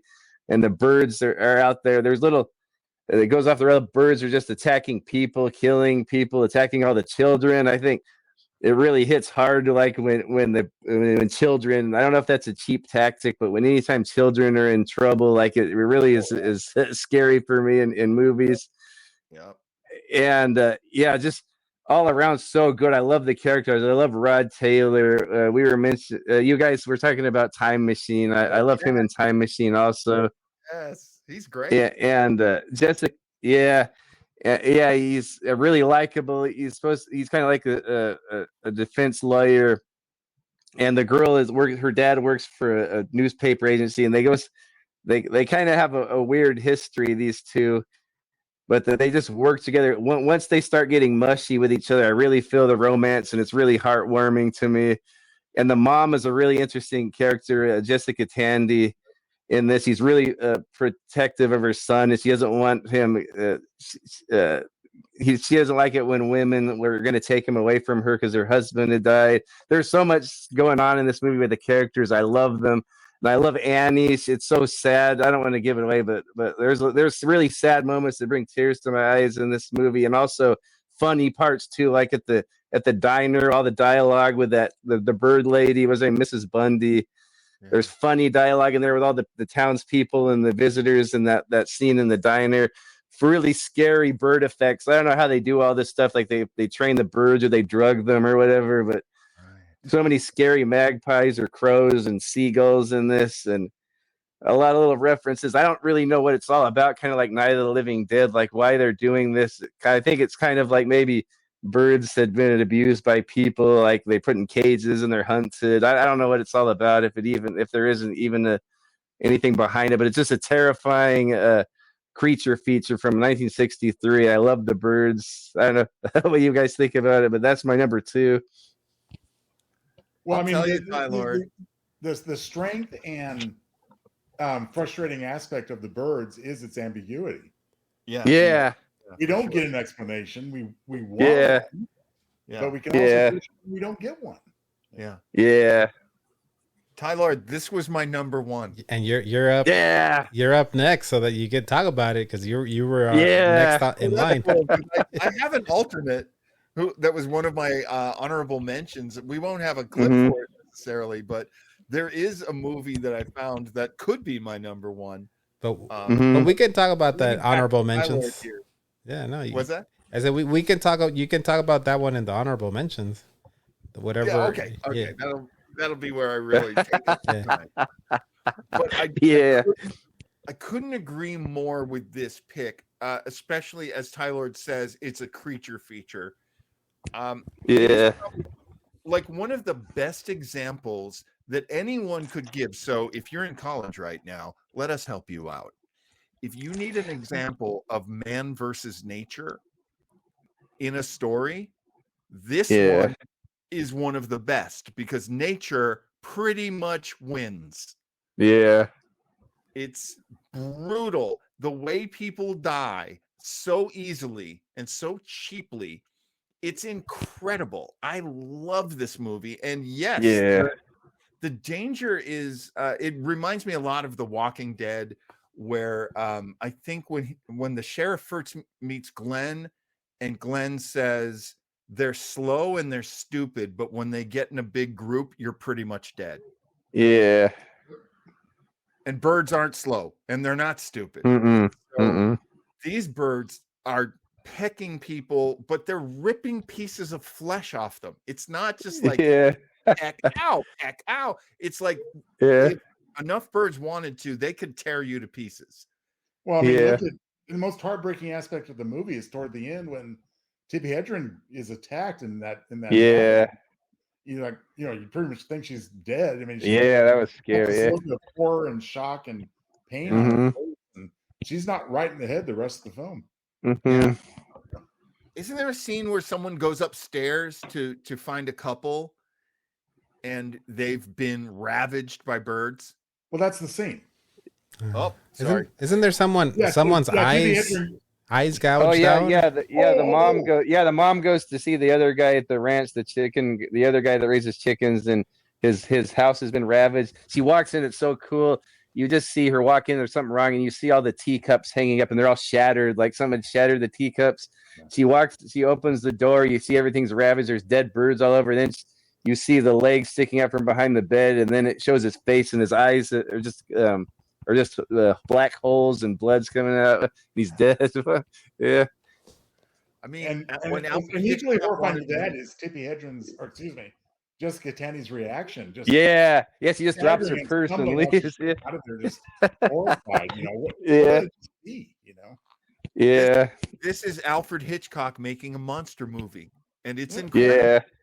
Yeah. Incredible. So this is absolutely number one for me. I think of this as a horror film first and foremost, and I think anybody can watch it over a certain age. Because I wanted to see it super young too.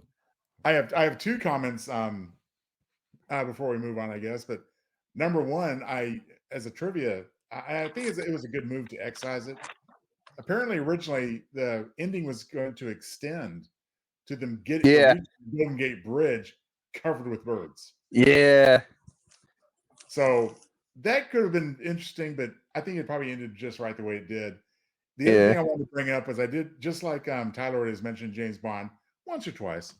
I'm going to mention Mel Brooks one last time and say that in High Anxiety, one of the very effective takeoffs is Mel Brooks running through the park. The birds are flying overhead. At first, they gather on the monkey bars and everything. Yeah. And the camera shakes as he's running to the little shack, and he gets in there, and he's safe. And all of a sudden, big old turds start landing on him because there's a hole in the roof with the birds, sitting on it. So. With their little bird butts. These little bird butts. Very funny. There was a really horrible made for Showtime sequel. I don't know if it was supposed to be a sequel. The Birds Land's End. Oh, really?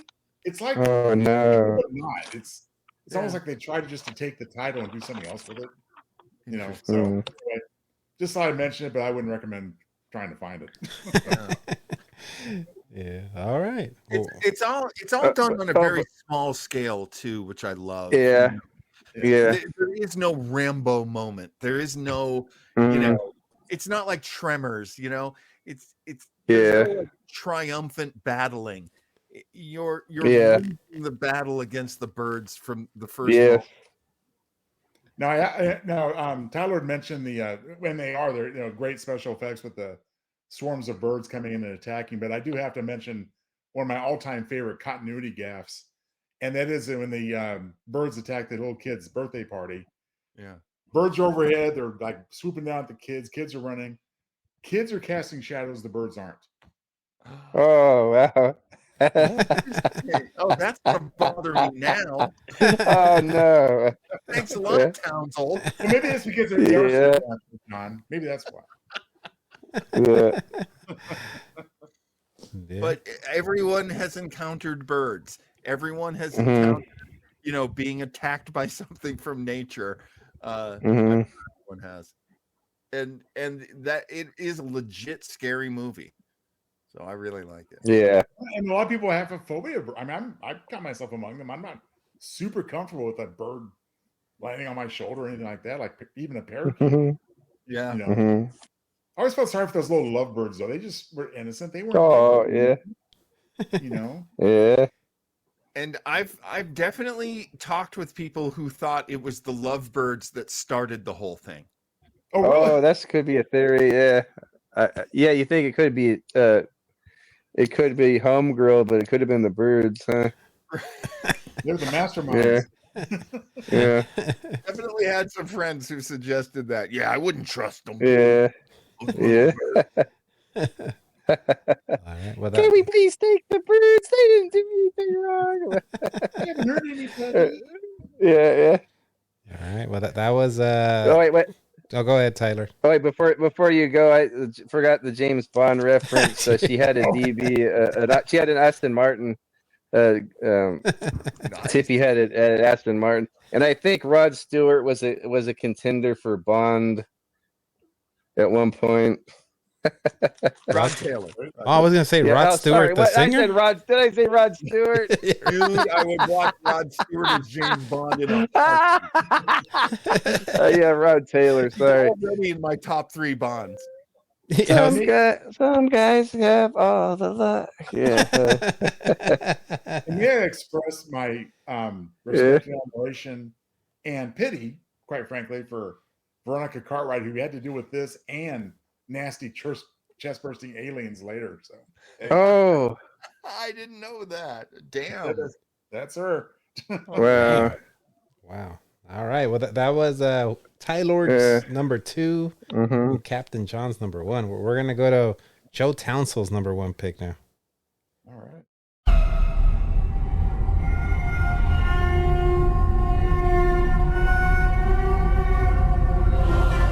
Do you have children? We planned to. Oh, it's a wonderful apartment. I love it. See what she's trying to do? She's trying to get you to lower the rent. Oh, please, let's take it. Roman?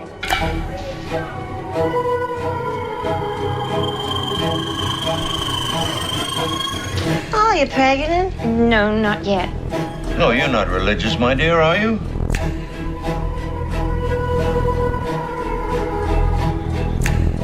You know how actors are. They're all a bit self-centered. I dreamed someone was raping me. Sleep, Ron.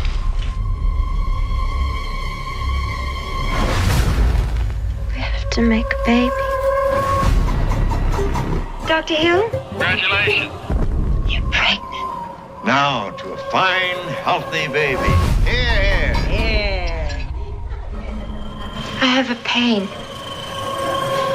Here. Pregnant women gain weight, they don't lose it. Pain like that is a warning that something isn't right. It's alive!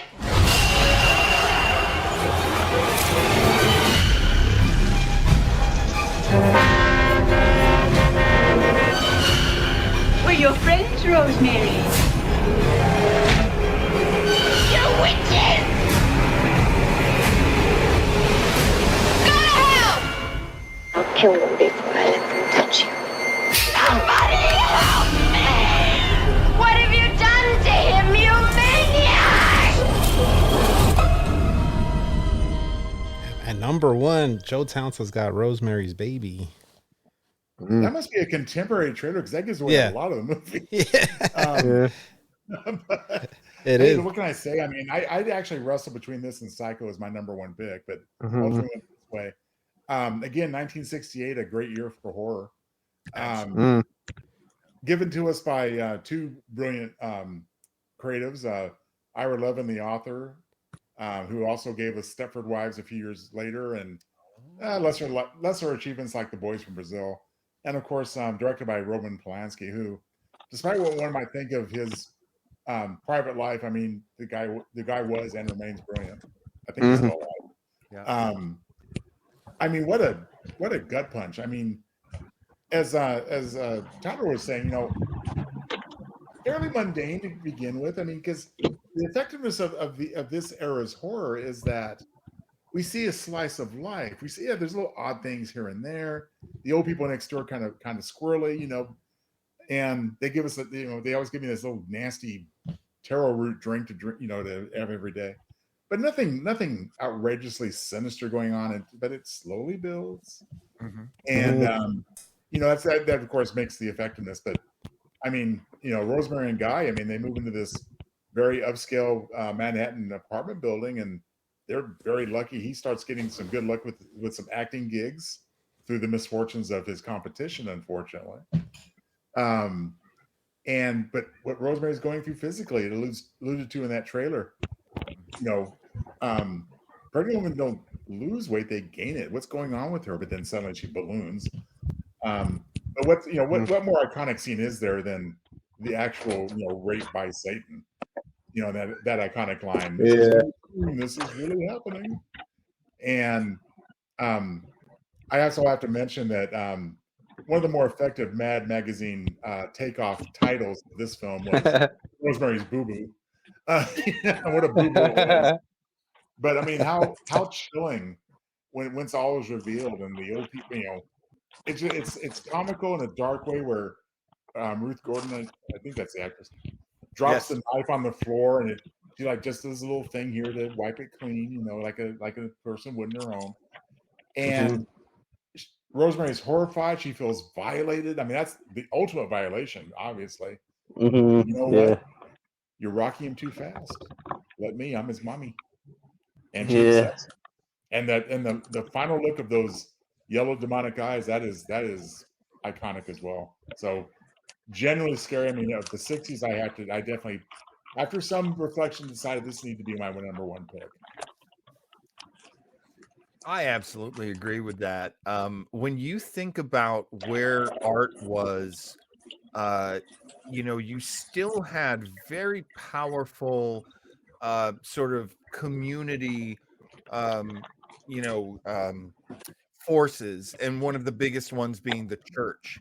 So if you were going to make a movie in which the villain is actually Satan, and what we're getting is actually Satan, raping a woman and forcing her to give birth to his child, that was a big moment of will they get away with this? Can we be this blasphemous? There's a lot of blasphemy in this movie. Yeah. And it was time. In 1968, it was finally time when you could break so many taboos and just confront people with, this is in your apartment. This is in your face. This is in your kid. It is a hugely powerful movie. The Exorcist never would have been made without this movie. Yeah. And just the whole, pushing people to the edge of horror. I don't know if you remember, but people used to throw up in movies when they were this scary. Yes. And it broke a lot of taboos once again. So yeah. And all the performances are top rate. But I mean, at the very top of the list, of course, is Mia Farrow, because just to see the anguish and the torture, and just as her normal life just slips away and is gradually taken from her until she has no choice but to accept what's been thrust upon her. But not even that reluctantly, as it turns out. I mean, she says, "You know what? I was initially pretty terrified of this, but I think I'm just going to have to accept it. You like this one, Tylord? You a fan of this one? Honestly, it took me many years to watch The Exorcist, and I probably was a grown man by the time I watched that, and I loved it. I was always too scared to watch these type of movies, as childish as that seems. But I think it's about time I'm man enough to watch this one. I haven't seen it. Rosemary's Baby. Yeah. No, but now that you say maybe I'm giving too much credit to Exorcist, because I would think that's a brilliant movie. I need to go back to this one. I mean, it's the kind of horror that happens in your head. You're seeing a lot of things that are not right, but you're feeling and evil is the thing. Yeah. Evil is, something to be horrified by. So I think it's the testament to the strength of these movies that it's so hard for you, Tylord, who can watch a lot of movies. You can watch almost any movie. And but honestly, I'm cutting you slack because I'm exactly the same way. And Tylord, although The Exorcist and Rosemary, we have a lot in common, most notably, the devil or demons or what have you.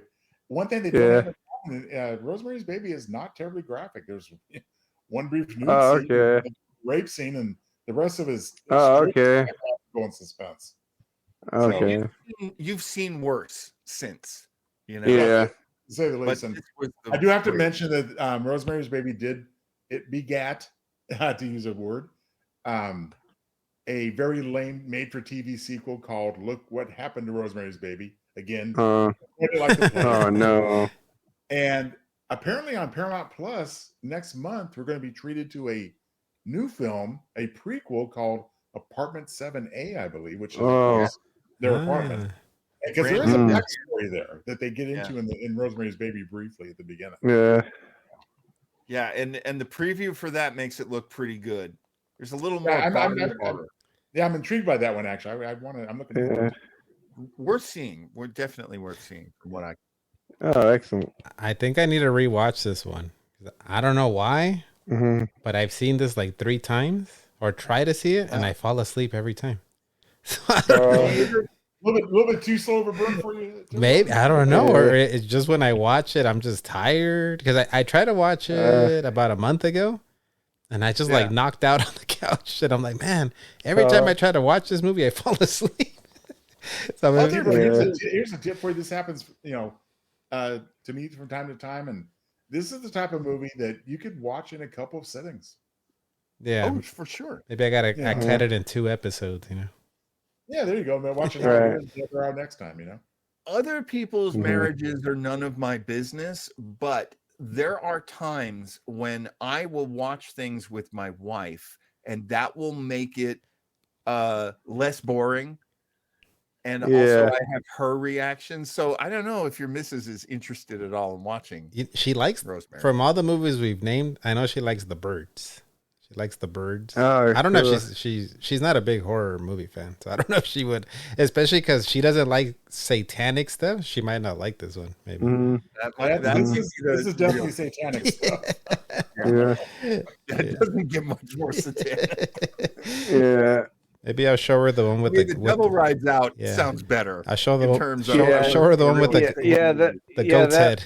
That one.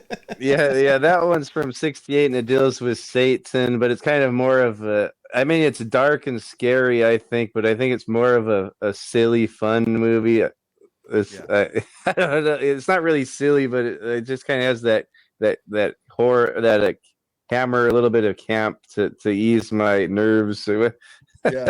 Yeah. Well, that's a good point, Tyler, because the same can be said for Ira Levin's other big story, Stepford Wives. I mean, that definitely had comedic elements, but then it was so uneasy at the end. Yeah.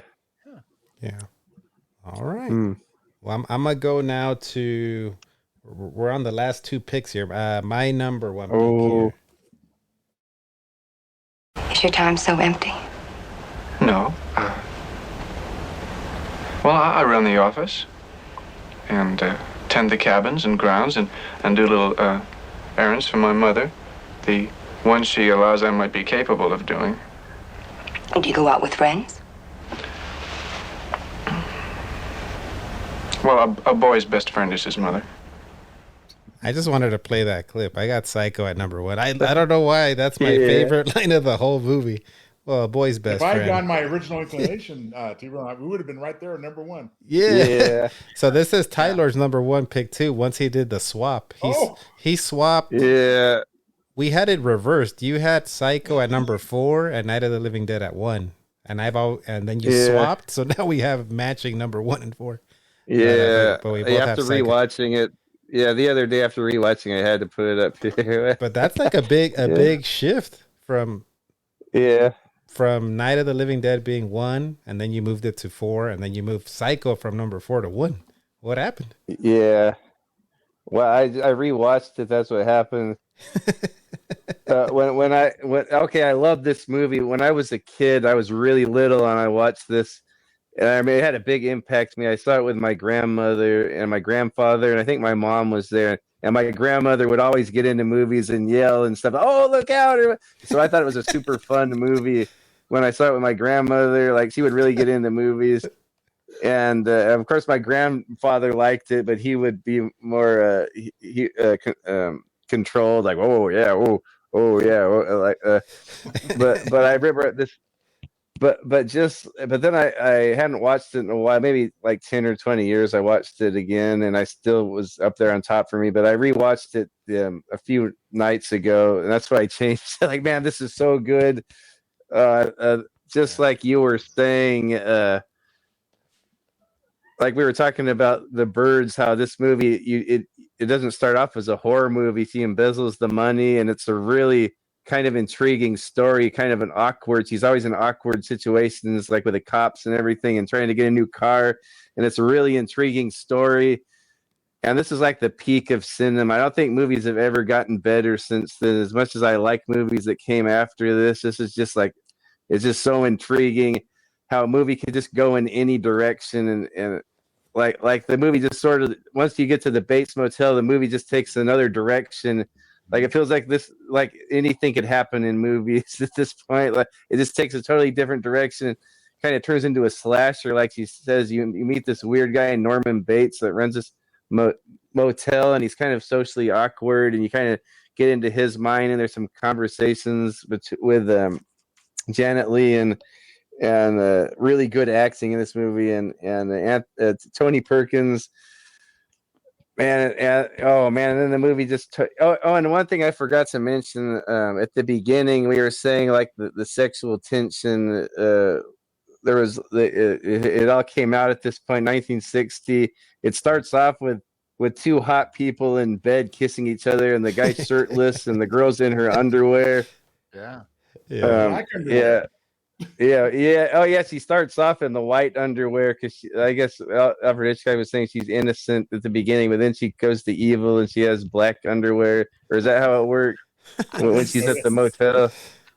But man, and what's his name? John Gavin. He's the guy who almost got the role of Bond in Diamonds Are Forever. I think that guy would have been a cool Bond. He kind of looks like Sean Connery, huh? The Studley guy? Wow. Yeah, Studley guy. Loomis. Sam Loomis was his name. Dr. Sam Loomis. I thought I'd throw that at the beginning. It starts off with a pretty sexy scene. They're making out in bed together. 1960. That would pretty risky. And they're not married. Yeah, and they're having sex Day, right? Yeah. I mean, it's an Yeah. affair. Isn't it Yeah. cheating in that scenario? Yeah, I was gonna say, wasn't it like there was some cheating there? Yeah, he was trying to get. I think he was trying to get a divorce from his wife or something. And yeah. So yeah, I guess it was adultery or fornication and then but I mean after they like I forget if who was saying that, if Joe was saying it turns into a sort of like an investigative movie, the second half. And I forgot there's actually multiple killings in this. I forgot the private eye gets whacked to it. Yeah, that's a pretty cool. That's a pretty scary scene too. There, and there's another attempt. He's falling on the stairs. He's falling backwards. Yeah. I'm like, man, how did he keep his balance going down those stairs? I know, yeah. No, but I love this movie. I can't say enough good things about it. It's like super intriguing from start to finish. Yeah, this is another very talky movie, but man, I can't get enough of this movie. I'll watch this anytime. I love this movie. Oh, I'm glad to hear you. I'm so glad to hear you. I love just the dialogue and, like you said, how awkward, socially awkward Norman Bates is. I don't know. That's my favorite line. Boys, you know what? You have to admire the mastery of Hitchcock for two reasons. Yeah. At the very beginning, this is pre CGI, of course. There's a slow skybound, descent into the hotel room. How do you do that? Oh yeah, it's uncut. I mean, it's totally I didn't think about that. And the other thing, which is really a master, as far as the effectiveness, in the shower, you see the knife, you see Janet Leigh, but you never see the knife in Janet Leigh. Yeah. Right. It's implied heavily, obviously. Yeah. But you never see anything graphic like you would in more contemporary movies. I took my wife to watch this at the theater a few years ago. She had never seen it, and it was kind of cool to watch it like with her because she had never seen it, and like to hear like she gasped and like another woman that was there gasped when Norman you find out it's Norman Bates is the mom, like in drag. Like, it was him all along. Like I was, that's pretty cool to like see that like in vivo. Like them being shocked by that. Yeah, it's actually that they are inferior, but the sequels have some interesting elements. I mean, I did enjoy. Sorry, spoilers again, but I did enjoy the ending of Psycho 2 when his real mother showed up and he whacked her in the head with a shovel and killed her. Isn't she having some coffee or something? And he shows up making her a sandwich.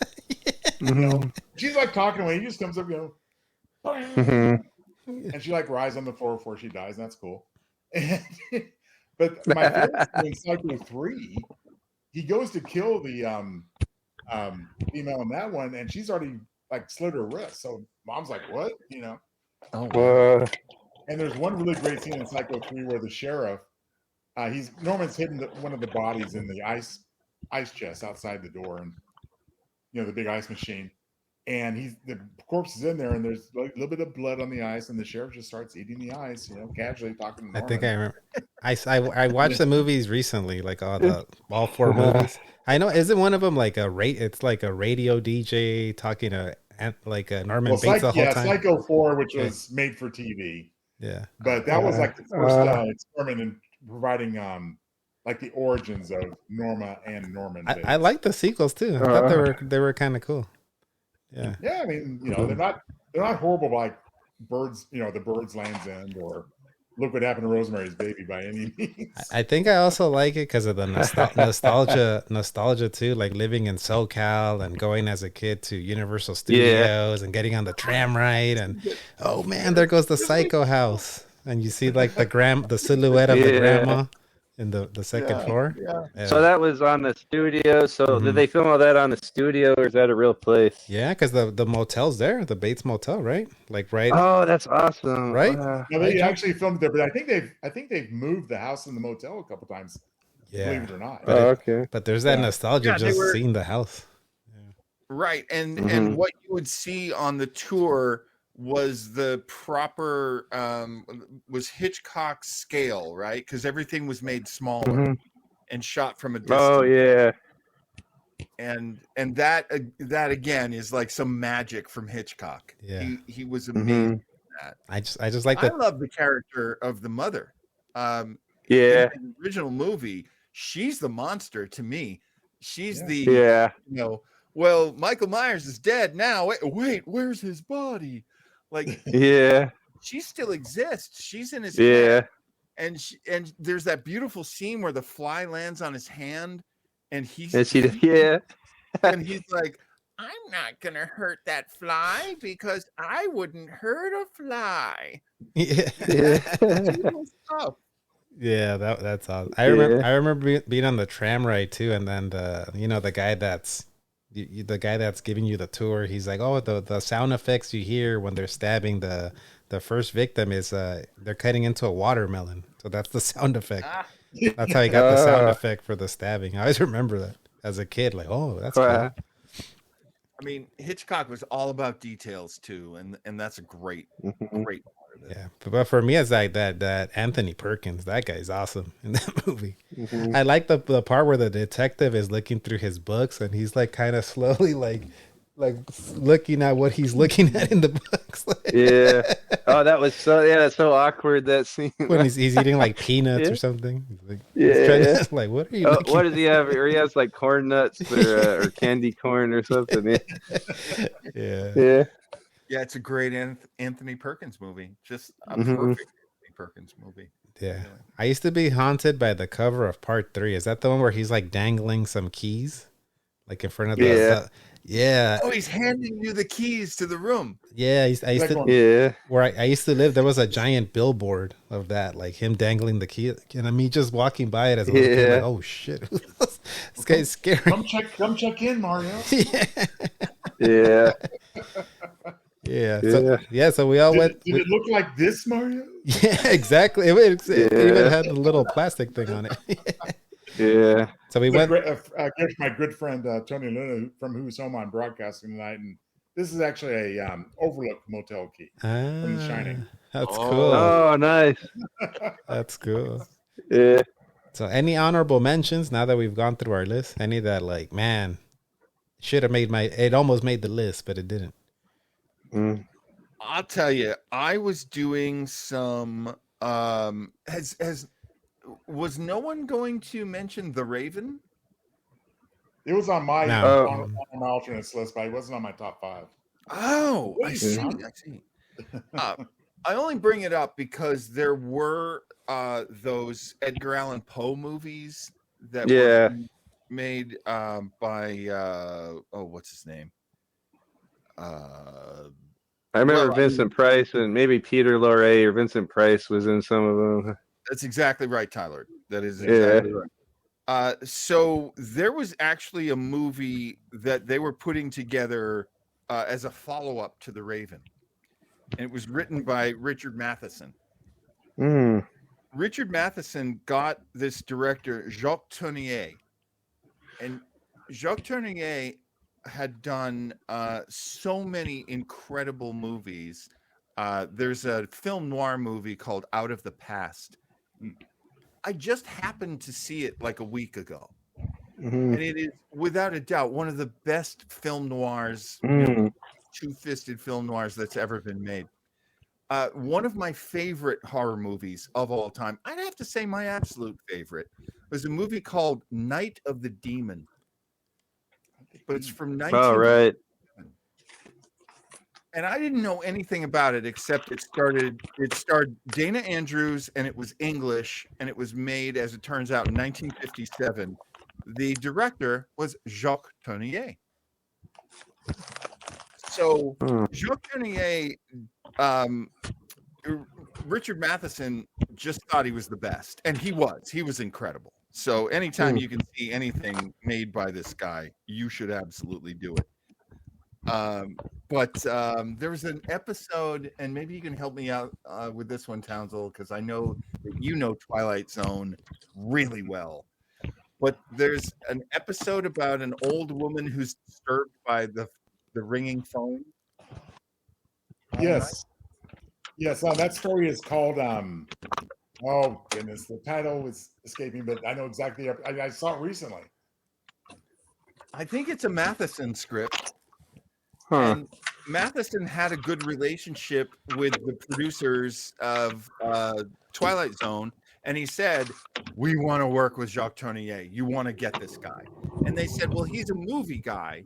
He's not going to be able to do TV. He's not going to be able to do such a short schedule." And they did hire Jacques Tourneur, and he came in fewer days than any other director they had worked with. So love Jacques Tourneur. Love him. And you must see this movie. It's called The Comedy of Terrors. Yes. Do you know this movie, Joe? Absolutely, Vincent Price, of course. All of our favorites. Yeah, it's got Vincent Price, Peter Lorre, Boris Karloff, Basil Rathbone. Whoa. There's an old comedy actor named Joe E. Brown. This was his final film. He basically plays like an Undertaker or something, which is hilarious because he was a comedy guy. And this script is crazy. It is bonkers. Every weird thing that can happen does happen. And you're seeing, I love all these actors. You know, I love Peter Lorre and Vincent Price and all these guys. Boris Karloff. So, yeah, this movie, I actually didn't watch this movie. I can't wait to watch this movie. Oh yes. I watched my top 5, but I was like, well, maybe someday I'll see this movie. But everything I've read about it, it's just intense. So yeah, that would be an honorable mention I would throw out there. Comedy of Terrors. You, Joe, you got any that almost made it? Well, I wouldn't say this one almost made it, but I did want to mention it if the opportunity arose. It may be a bit of a stretch, and it's definitely different what we've talked about tonight, but I'm going to mention the 1969, so it barely made the cut as far as the decade. The 1969 TV pilot for Night Gallery. What is most notable about that is that it was a trilogy, you know, because it was a pilot for the ongoing series. But there's a segment in there called Eyes. It was the last role of Joan Crawford. It was directed by Steven Spielberg. Whoa! Steven Spielberg. It's about a woman who is blind. We touched on that topic earlier with Audrey Hepburn, but this woman is no Audrey Hepburn. She is vile and disgusting, and just as she's undergone and wedged out somebody else for a very important eye operation where she can have her sight restored for like just one day, one night. There's a big blackout in the city and it's all dark. Oh, that sounds very Twilight Zone. There's also very decent there, a monster story. So, like the series itself, it was an uneven mix, but that was the standout segment of that pilot. And to further illustrate what John's talking about, I might be delving in the 70s, so if I am, forgive me, but there is a Vincent Price movie, which I'm pretty sure now is the 70s. So I love a movie called Theater of Blood. 1970s, yeah. Is it? Okay, well, maybe I shouldn't get too much into it, but I love that. There's one scene in that because it's about an actor who is unfairly criticized by drama critics. And he decides to take revenge, and one of them is this gluttonous fat slob who has these 2 adorable little white poodles, and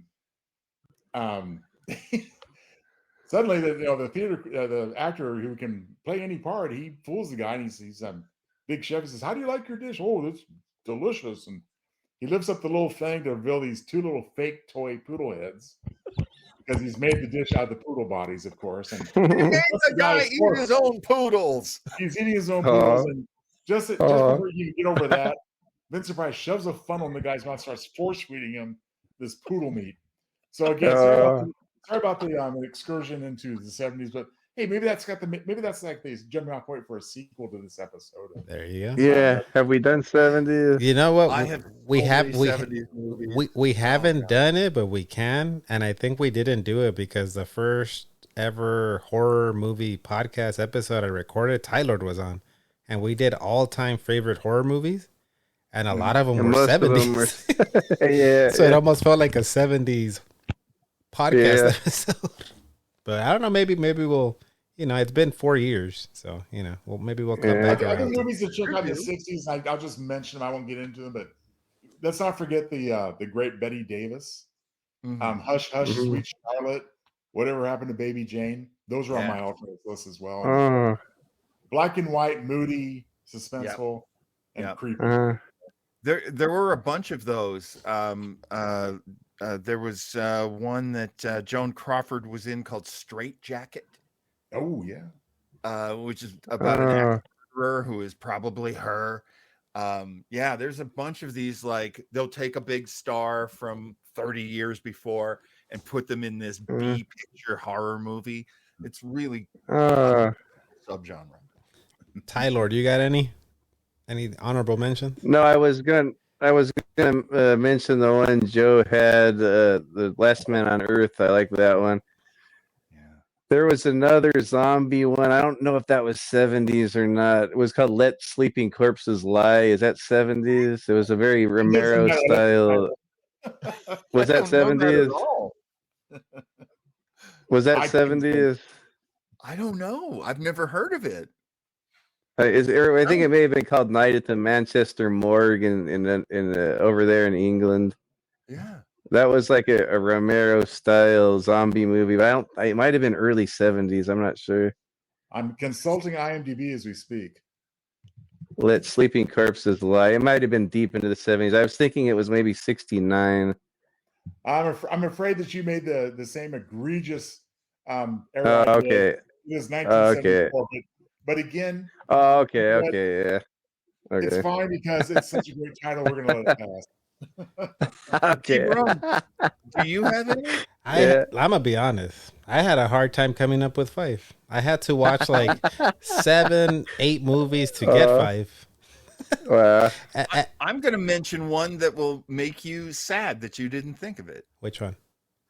Little Shop of Horrors. I've never seen the Jack Nicholson one. I've never seen. That's a Jack Nicholson one, right? I've never seen that. I've only seen the Steve Martin one.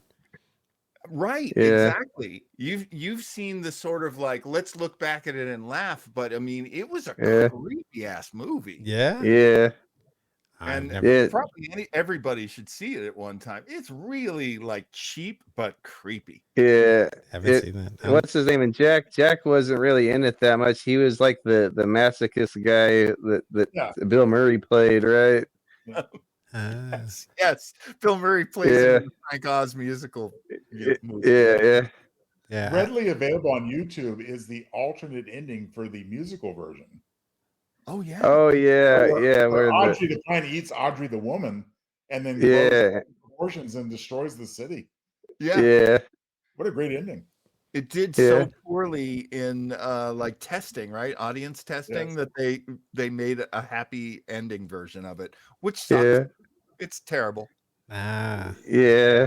But there was a little Audrey on the yard at the end, so you know. That probably, it was just like his hand popped out and electrocuted Audrey too. That probably wasn't even Rick Moranis. He was probably gone.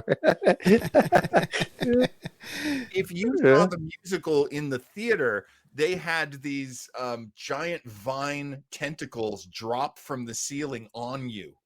No. And that's how it ends, because Audrey too has taken over the world. That's cool. I have one more. Which one? And I've already told it to Joe, so he's not going to react, I think, as violently as T-Barone and Tylord might. But from the 1960s, and I really think it's fair to bring it up, The Ghost and Mr. Chicken. Oh yeah, I saw that on your honorable mentions. I was like, what is that? The Ghost and Mr. Chicken. Do you remember Ernest Scared Stupid? Yeah, I like that one. Miak. They're not the same movie at all, but they are the same treatment of the material. Okay. You know, it's Barney Fife dealing with ghosts. Okay. And what I love about it is I worked on a show. I worked on Third Rock from the Sun a long time ago when I was a kid, and I don't know if I could find. There's this guy Everett, and basically on the episode that I was on, Everett plays a guy in an old folks home, and I hung out with him because I was guest starring and he was guest starring. And he was so incredibly funny, had all these great stories, and his job had been that he was a writer on the Andy Griffith Show. And so Everett actually co-wrote this movie with Don Knotts saying, and it's Everett Greenbaum. And, Don Knotts was the funniest man who ever lived. He'd look me right in the eye. He'd go, Don Knotts, funniest man who ever lived. Yeah. I said, really? I mean, I know Andy always thought he was the funniest. And he was like, Andy would say it, till his dying day. Mr. Furley. Yeah, Mr. Furley. Yeah. And the magic of Don Knotts in like Mr. Limpet. Oh, the fish? Yeah. What is it? The fish? Yeah.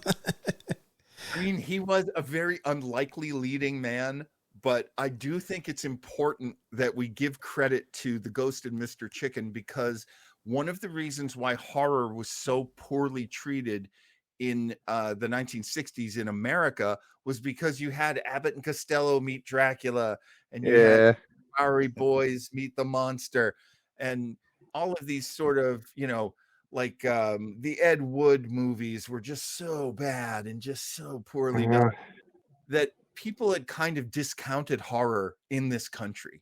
They didn't really respect it very much anymore. So part of that is the Ghost and Mr. Chicken.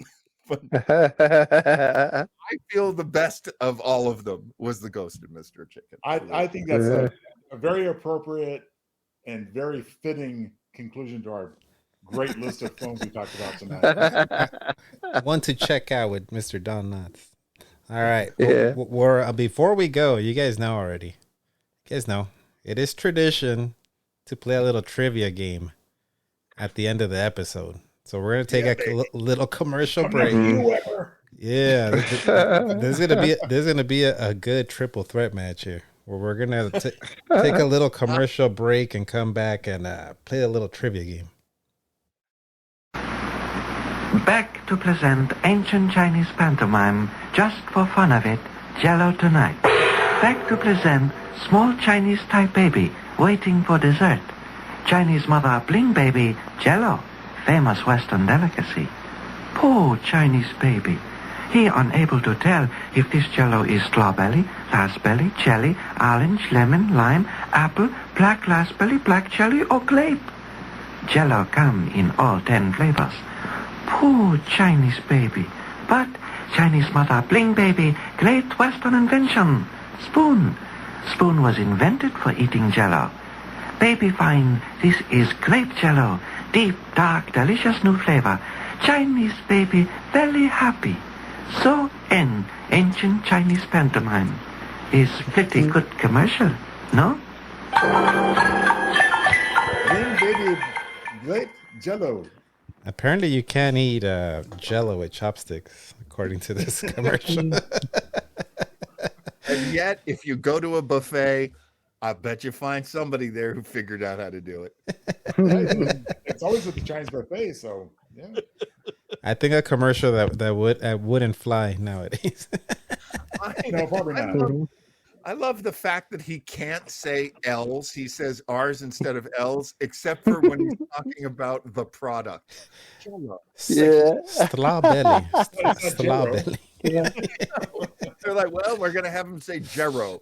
And the Jello people are like, oh, no, you're not. Jero. All right. So this is what we're going to do. I'm going to play 10 clips from 10 different horror movies. You think you can turn on your camera, Tyler, to see if you're able to do the raising your hand thing? Let's see if it works. I hate to have Tylord to have the disadvantage I had last time. Yeah, there you go. So don't blurt out the answer. When you know it, raise your hand. And whoever I see raise their hand first, I'll call on you. This is going to be a good one. I think this Tylord. Tylord has a pretty good winning record, but this might be your gravest challenge, like when Hulk Hogan faced The Undertaker. I've been giving John crap all week, and I'll probably come in. Joe Townsel is so furious that he had a bad connection last night, and it was lagging, and he couldn't get in on time. He's going to clean the house. We'll see. Yeah, let's see. I'm going to try. So when you know it, raise your hand. I won't take away points if you got it wrong. So just take a guess, even if you don't, just give it a shot. All right, here goes the first clip. Oh, Jane, I'm sorry. I didn't mean to ring for my breakfast. I was just wondering who all those people were at the back door. Wasn't anything. Just that nosy Mrs. Bates going on about your picture last night. I see Joe. It's gotta be Psycho. This is what you're hear when you get it wrong. Speaking of Psycho.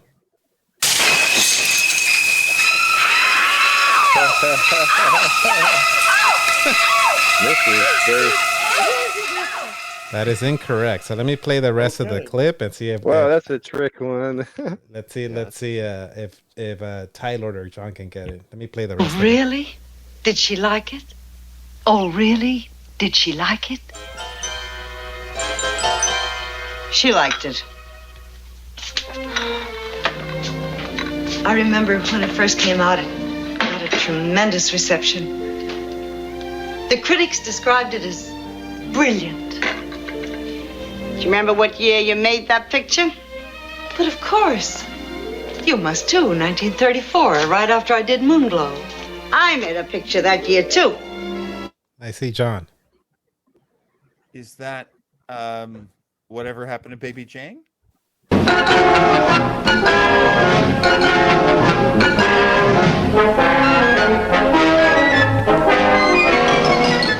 That's the correct answer. Correct buzzer. I got the wrong guess. I knew it. That's the correct answer. That's the correct buzzer there. The Alfred Hitchcock theme. All right, let's go to the second one here. Oh, there you are, sir. We've been searching all over for you. And now for you, Bartolome, my beloved brother, while you are still alive, my ultimate device of torture. I see John. Oh. Is that The Pit and the Pendulum?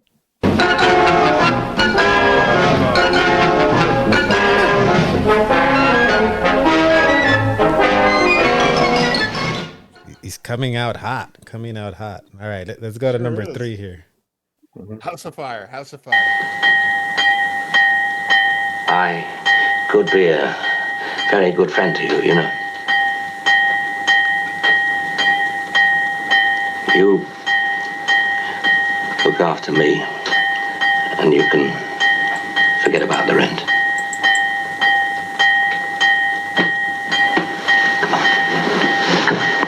Just a little kiss between friends, huh?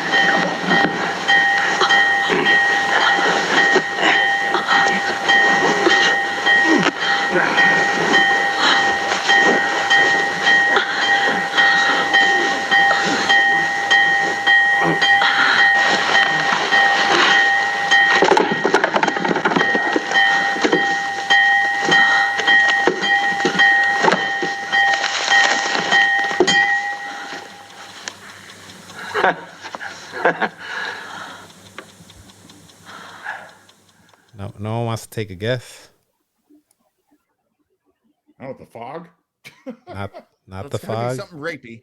It's very, yeah. Speaking of rapey, this was a very rapey scene here. It was is it?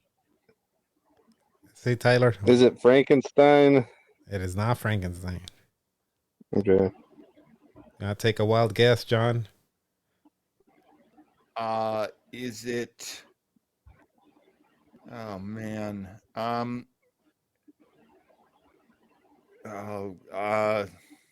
Something nautical, right? No, I got nothing, man. All right, this is for all three of you guys.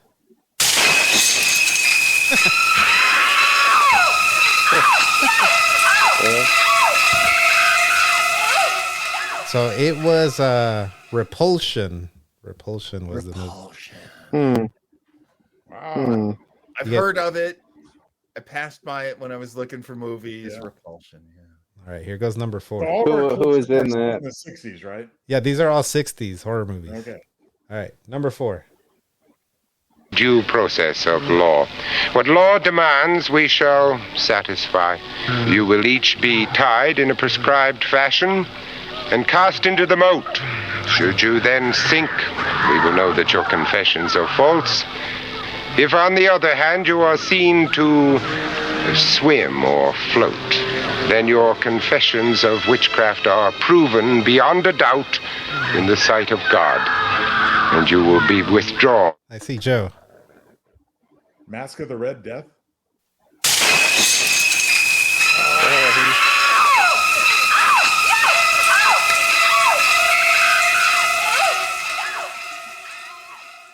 It's not that one. All right, let me. John. See? I'm probably going to get this wrong. Wit Hunter General.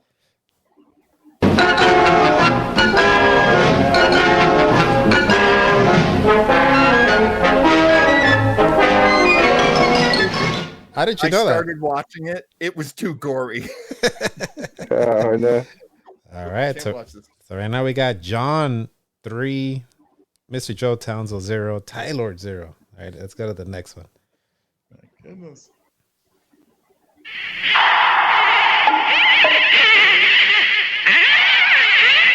Let's go.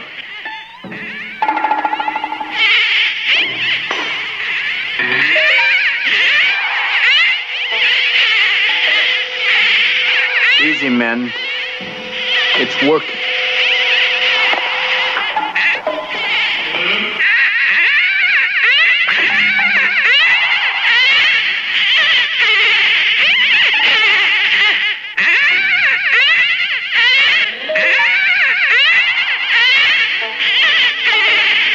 I see John. Day of the Triffids.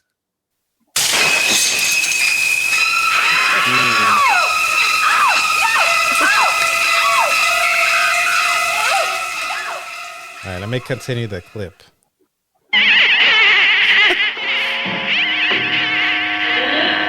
I see Tylord. I don't think. I think it's from the 50s, but them.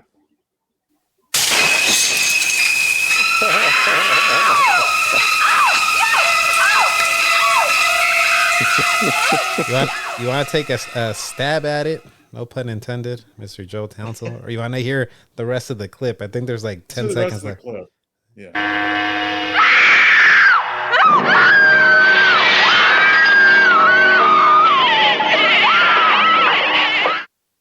That was it. Wild guess. My goodness. Oh, I'm drawing a blank. I can't even come up with a guess. So it was the green slime. That wasn't it. Have you guys heard of that? That one? All right. I guess so. All right. Next one. Ladies and gentlemen, you are about to witness one of the most dangerous and mystifying acts ever performed anywhere. Before your very eyes, Laszlo the Nonpareil will saw a woman in half.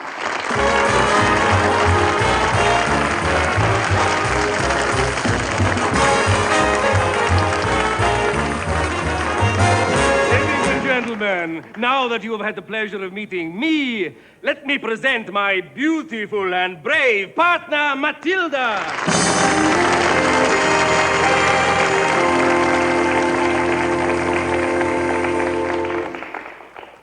Maybe she is too dumb to be frightened, or maybe she trusts me completely. Anyway, every time she steps into this box, she whispers in my ear, Laszlo, my life is in your hands. And believe me, it is. And now I need the assistance of two gentlemen. Nobody knows this, right? Nobody knows. All right. All right. You guys tap out on this one? Tap. It's Berserk. Is the name of the movie. Berserk. Yeah, Berserk. Of course it's Berserk. How can I not know that? Yeah. I was about to say that. The tip of my tongue. So there's four. Pretty classy for a movie named Berserk. There's 4 left. So John can put it away. Like if nobody gets any of these, or you get one more, that's it. Put it away. Go time. Gotta be. Here we go. Let's go, Tylord. Here we go. Jules call the no. How the hell should I know? What am I, a fortune teller? Ooh, I'm chilled to the bones. Why don't you give me some wine? That's all you guys get for that one. Oh. It's got to be one of those Italian ones. All right, let's hear it, John. Conqueror Worm.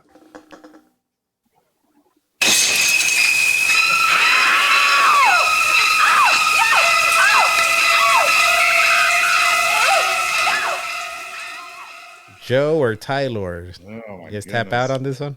Mm. You guys tap out? I'm a blank again. Despite my big posturing earlier in the week, I'm starting to be humbled real quick here by John the Master. All right, going once, going twice. It's gone. It's you guys brought it up earlier. The Raven.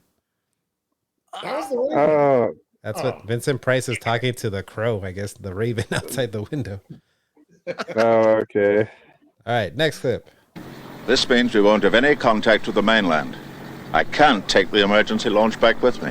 It's too late to make any other arrangements now. We just have to make do. I'm sorry. I had no idea my father would be using the helicopter. What the devil did Napoleon do on that island of his to keep himself busy? He invented solitaire. I have a much better game in mind. Can three play? Fascinating game, solitaire. That's it for the clip. Wow. If Joe or Tyler don't get this one, it's game over. John wins. I think it's gonna be up to you, Tyler. Oh, shit, huh? I don't know. Alone on that island. Alone on that island. All right, Joe. Let's hear it. Island of the Spider. I don't know. Go ahead, Joe. Joe's got I'm it. just gonna put out a wrong answer. The Island of Dr. Moreau.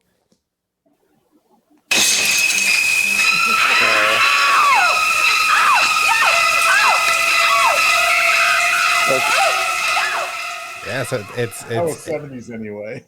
You got one, Tyler? I don't know if it's. I forget if it was 70s, 60s, or 50s. I don't even remember the name. Is Island of the Spider Women or no?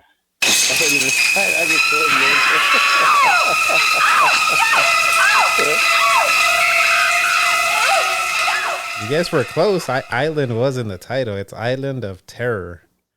And Peter Cushing's in that one. So John won. I could hear Peter Cushing in there. John won, but I'll still play. I'll play the last two just for fun. Last two. Oh, please, yeah. Okay. Yeah, it's such fun. Hello. I don't know how many times we passed each other on the stairs, but tonight I'm determined at least to say hello to you. So hello. I'm Helen Stevens. I'm having a party and the other tenants are there and a few friends. We'd like you to join us. Mark. What? I am Mark. Oh, hello, Mark. Please come in. You'll meet the others who live here. Sorry, but work. Oh, well, I hope to keep it going for ages yet, so when you finish, why not look in? What? Have him the cake. Everyone's waiting.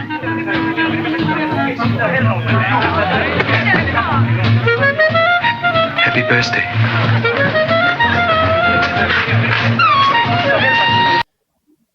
All right. I don't think anyone's got this one.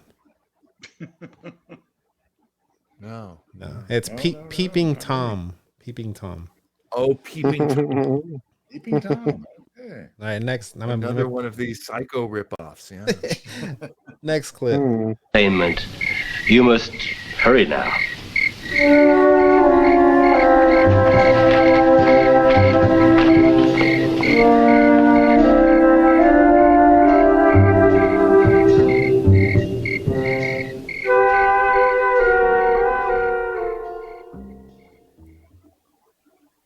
Let me start that one from the beginning. Let me see. The time is short. For what? Your pleasures, of course. You mean, You may take her now. is there time? You better hope there is. Thank you, Master. Thank you. Now hurry, hurry. I will watch. Your desires may be my pleasure also. Our fitting climax to an evening's entertainment. You must hurry now. No one's got this one either, I think. You got it? The Carnival of Souls?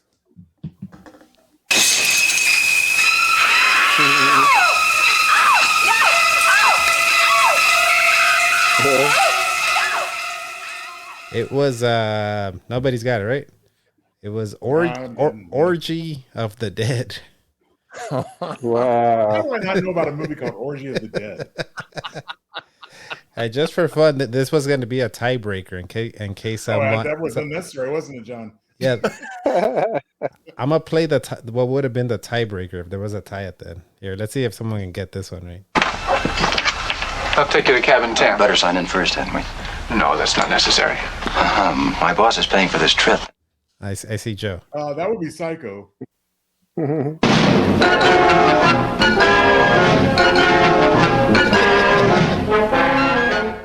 You're on the board. So yeah, John won 3. Joe won. I don't think I've ever had Tylord on and he hasn't gotten 1 point. This is the first time. I think all those movies we talked about are the only 60s movies I know about horror. We seriously emptied out my coffers. Yeah. Well, imagine my embarrassment. I can't blame a bad internet connection this time, can I? Horror movies of the 60s is one of the toughest subjects I've ever come across.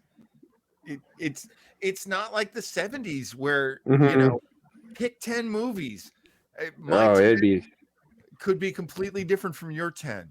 Yeah, I don't even know how you got those 3. I was like, I don't even know what these movies are. Like, whatever happened to Baby Jane, The Pit and the Pendulum, and the Witchfinder General. I was like, what are these movies? Those are the ones you got right. Well, what's really embarrassing is I actually mentioned a couple of them, and at least my honorable mentions. You guys mentioned the Raven, right? The Raven and what happened to Baby Jane. Yeah, I have yet to see The Raven. Like, just like the Hammer movies, Prince of Darkness is the first one that I've watched the whole thing. So, I know of these movies, especially like the Edgar Allan Poe, Roger Corman movies. I know they exist, but I haven't watched much of them. Yeah. All right. Well, we're gonna go. GG, John. Good job. We're gonna go to congratulations, Mr. Weber. Yeah, last commercial break, and we're gonna wrap things up. We'll be right back.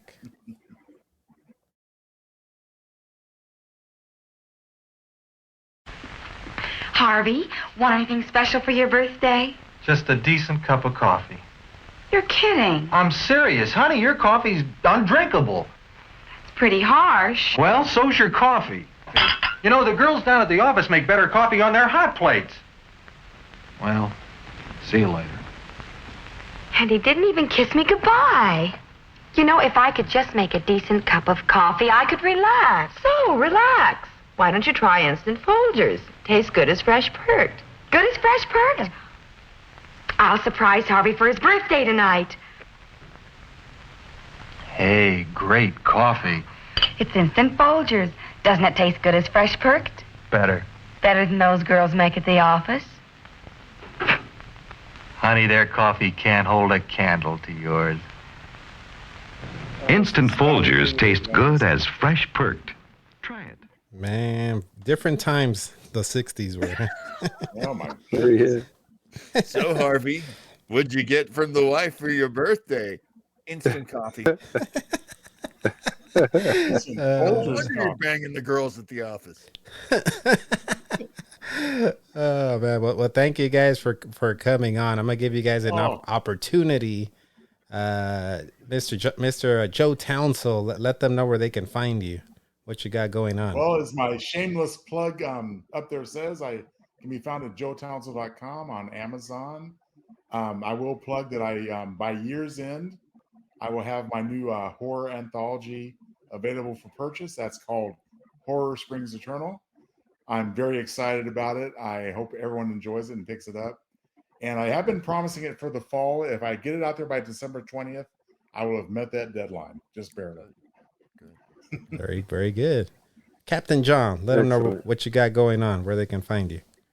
If you go over to YouTube and you type in, definitely have a little snack, rest, because it's a long thing you're going to have to type in. Weber Internet Thingy. And my last name, Weber, has 2 B's, please. So Weber Internet Thingy. You'll find shows that I've made. You'll find shows that Joe Townsel and I have made. And in the future, you will find Joe Townsel solo shows on our network as well. So definitely check out Weber Internet Thingy. We're also on Facebook. We got a Facebook page. Check us out. Lots of fun. I think you'll like it. Tylord, let them know where to find you. What you got going on? Same as usual. Tylord on YouTube or Tylord79 on Instagram. Don't usually post much, but still doing the James Bond podcast with my buddy Wubbs. It's getting kind of it's a lot of work trying to keep up with editing those, so I'll try to have another one out within a week or so. By the time this is out, I might have our On Her Majesty's Secret Service our discussion done by then. Other than that, nothing else really going on. Thanks for inviting me.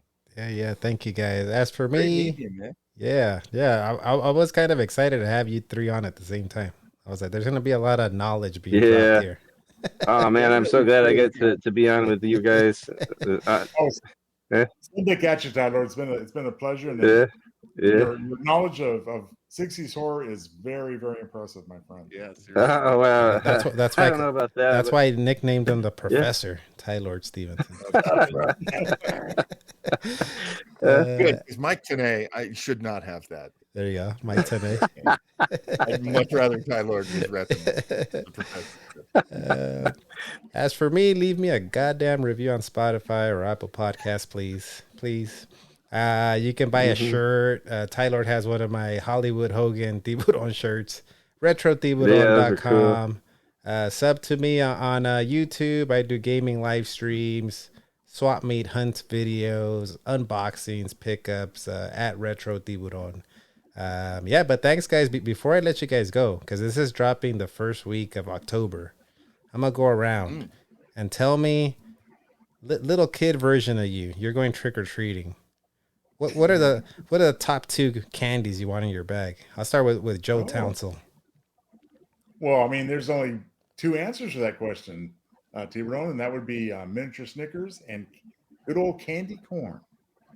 Very nice. Captain John. He likes the classics. What does little John want in his bag? I recall this is probably more like because I grew up in the Boston area.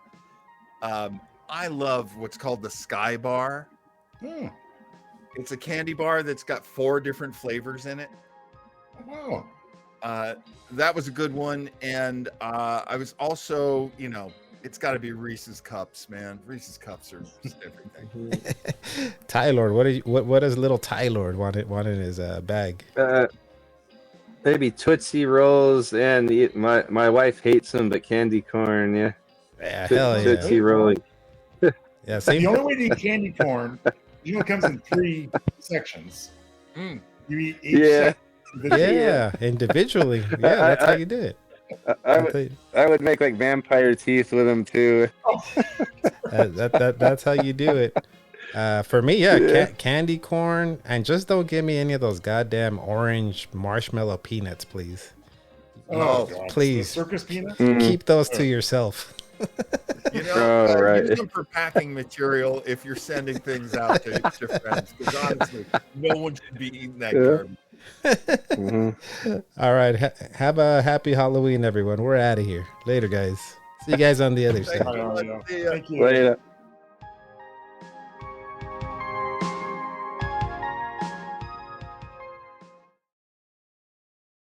That's a wrap.